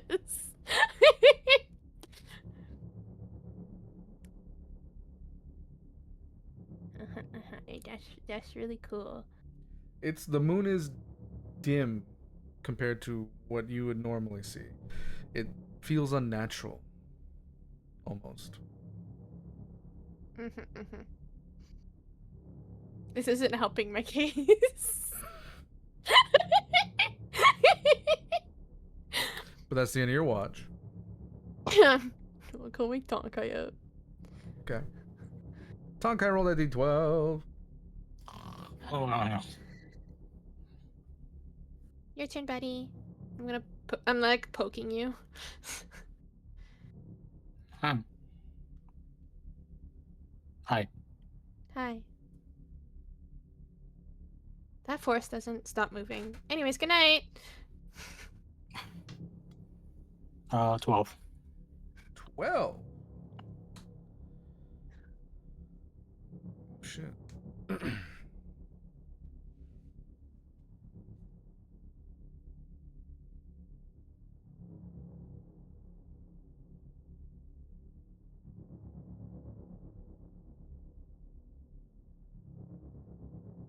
Okay. 12.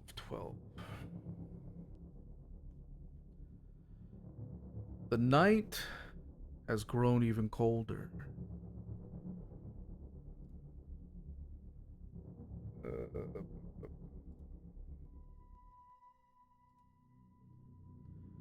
The fire has burned down to little more than glowing embers, casting long shadows through the mist. The forest is silent now. Even the wolves that howled earlier have gone quiet. Tonkai, you sit alone at the edge of the camp. For a while, nothing happens. Then the mist shifts. Not like wind, like something moving through it. The fog slowly parts a few yards down the road, and something falls out of it. A single black rose. It lands softly in the dirt. No footsteps follow. No creatures appear. Just the rose lying there in the pale moonlight. Do you approach?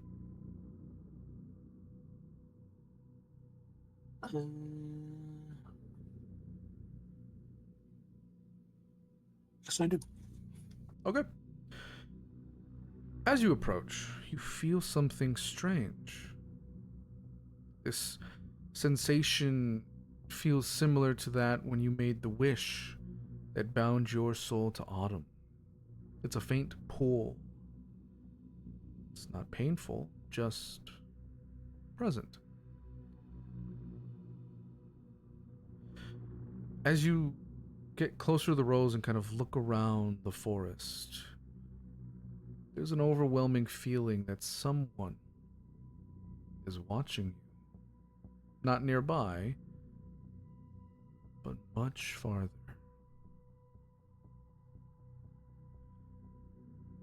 You're at the rose now. Do you pick it up? Let me see. I think I will.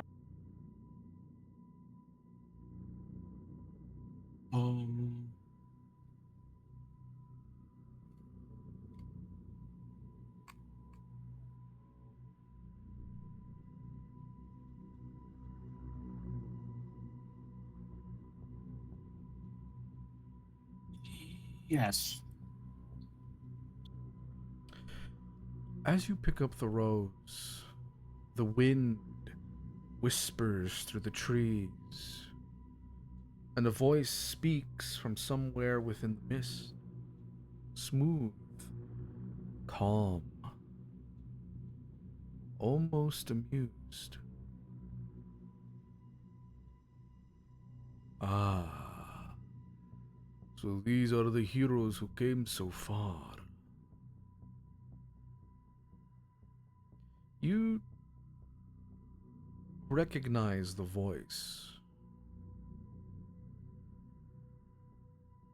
It's the voice that you've been hearing as you've been connected with Autumn. The voice she hears. The man who owns the music box. You travel a dangerous road, my friend.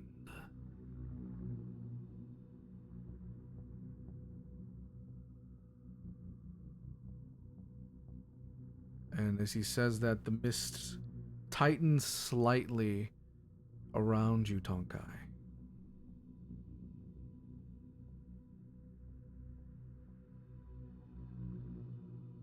Rest well tonight. Barovia can be unforgiving to the weary.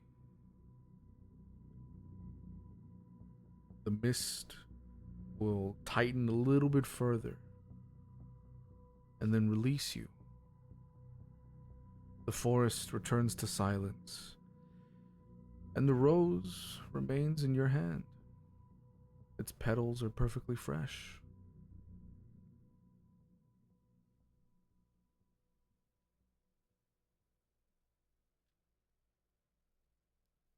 You no longer hear the voice, and the mist has shifted a little closer to the camp. Not attacking, just surrounding.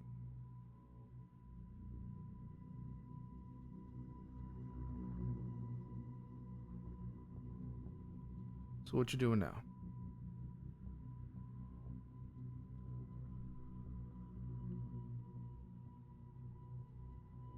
I'm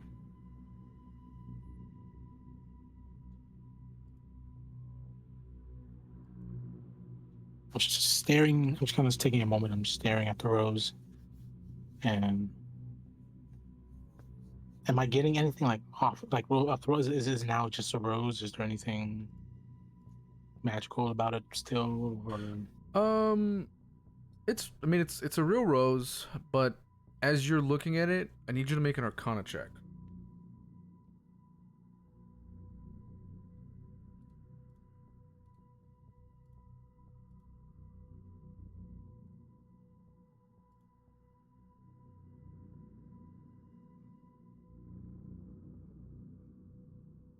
$14. It's faintly infused with necromantic magic. Seems like this might be his calling card.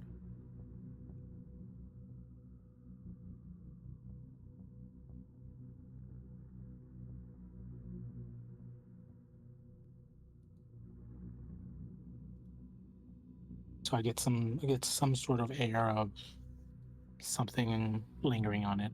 Correct. Something that's related to him. I'm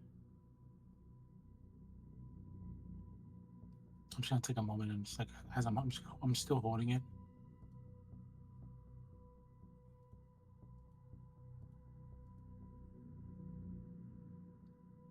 And like I kind of whisper under my breath, like, not necessarily with the intent of like, if he hears me say this, he hears me, but like also I don't want to hear,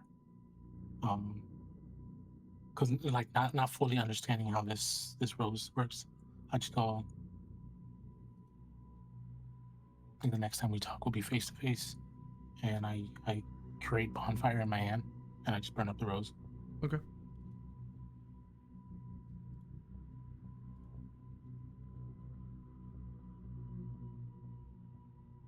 I just watch it wither away, and I kind of just shake my hand off, and I walk back towards the camp.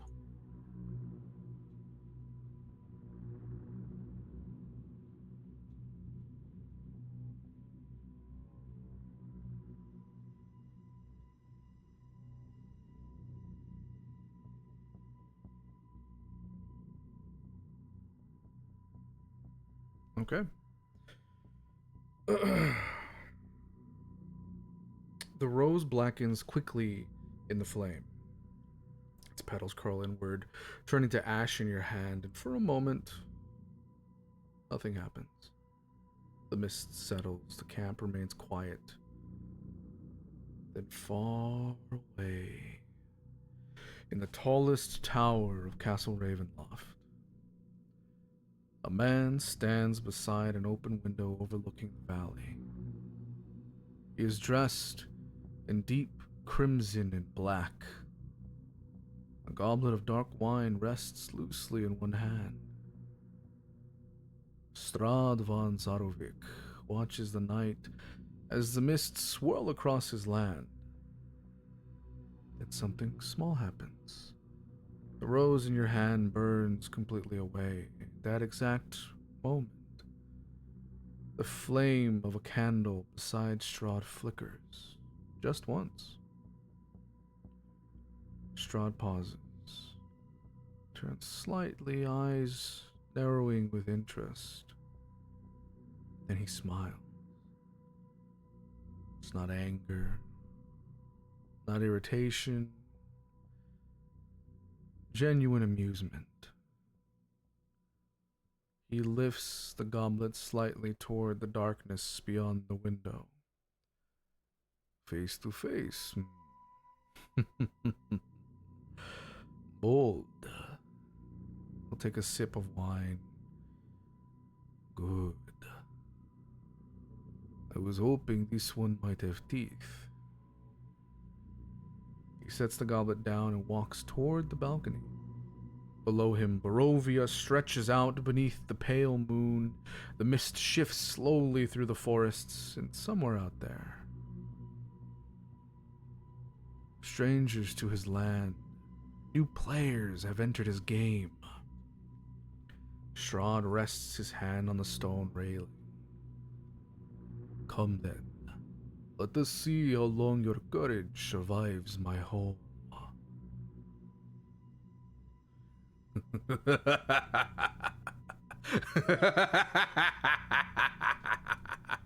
The wind carries his laughter softly into the night, and the mists continue to roll across the land.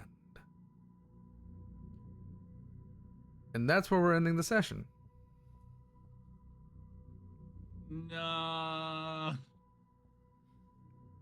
Yeah, you little bitch, Strahd. The moon's fake. Okay. You look up the moon and you hear actor Ed Harris speaking down to you. Truman.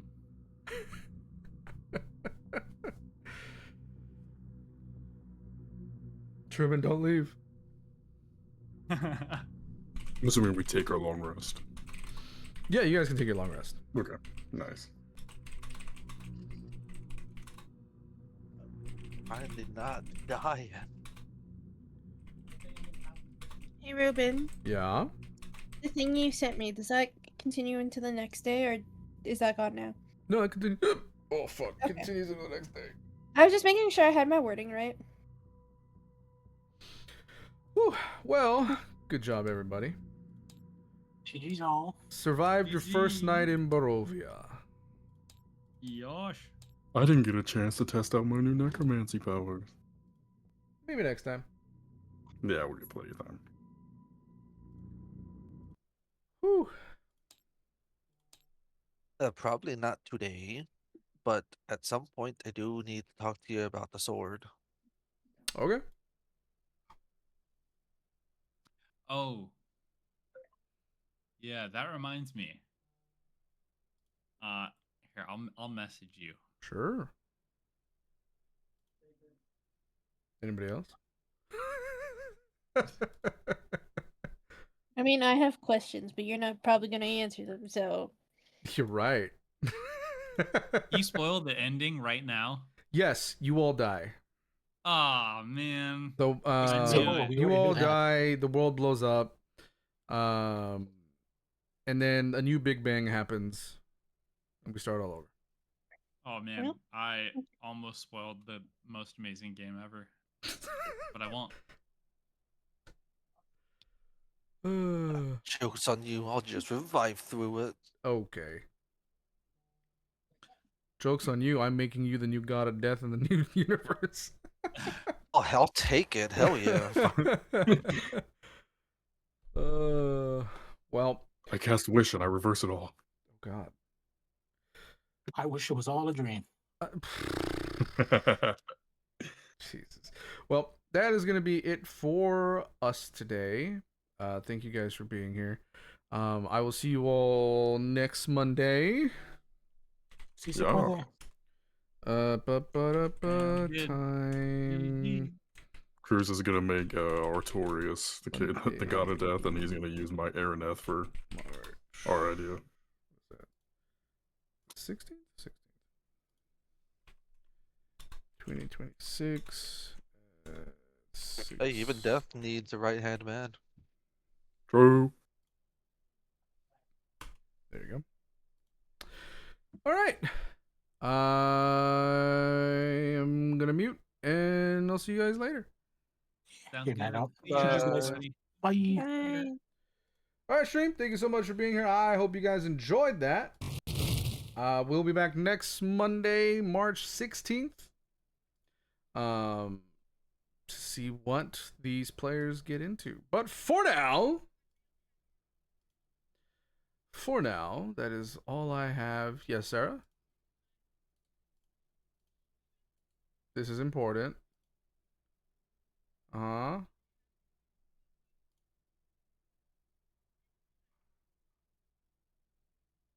Next week? Noise.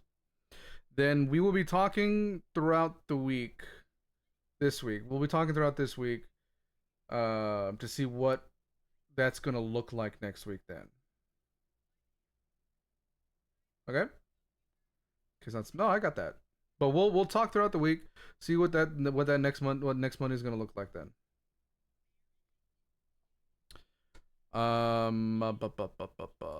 But in the meantime, I'm gonna send you all over to Brad. They're playing a horror game called Obey the Voice.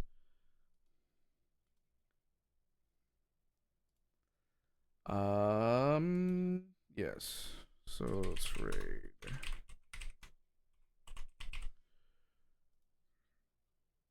Seven two seven. All right. Thank you all so much for being here. And I will see you all next time. Later.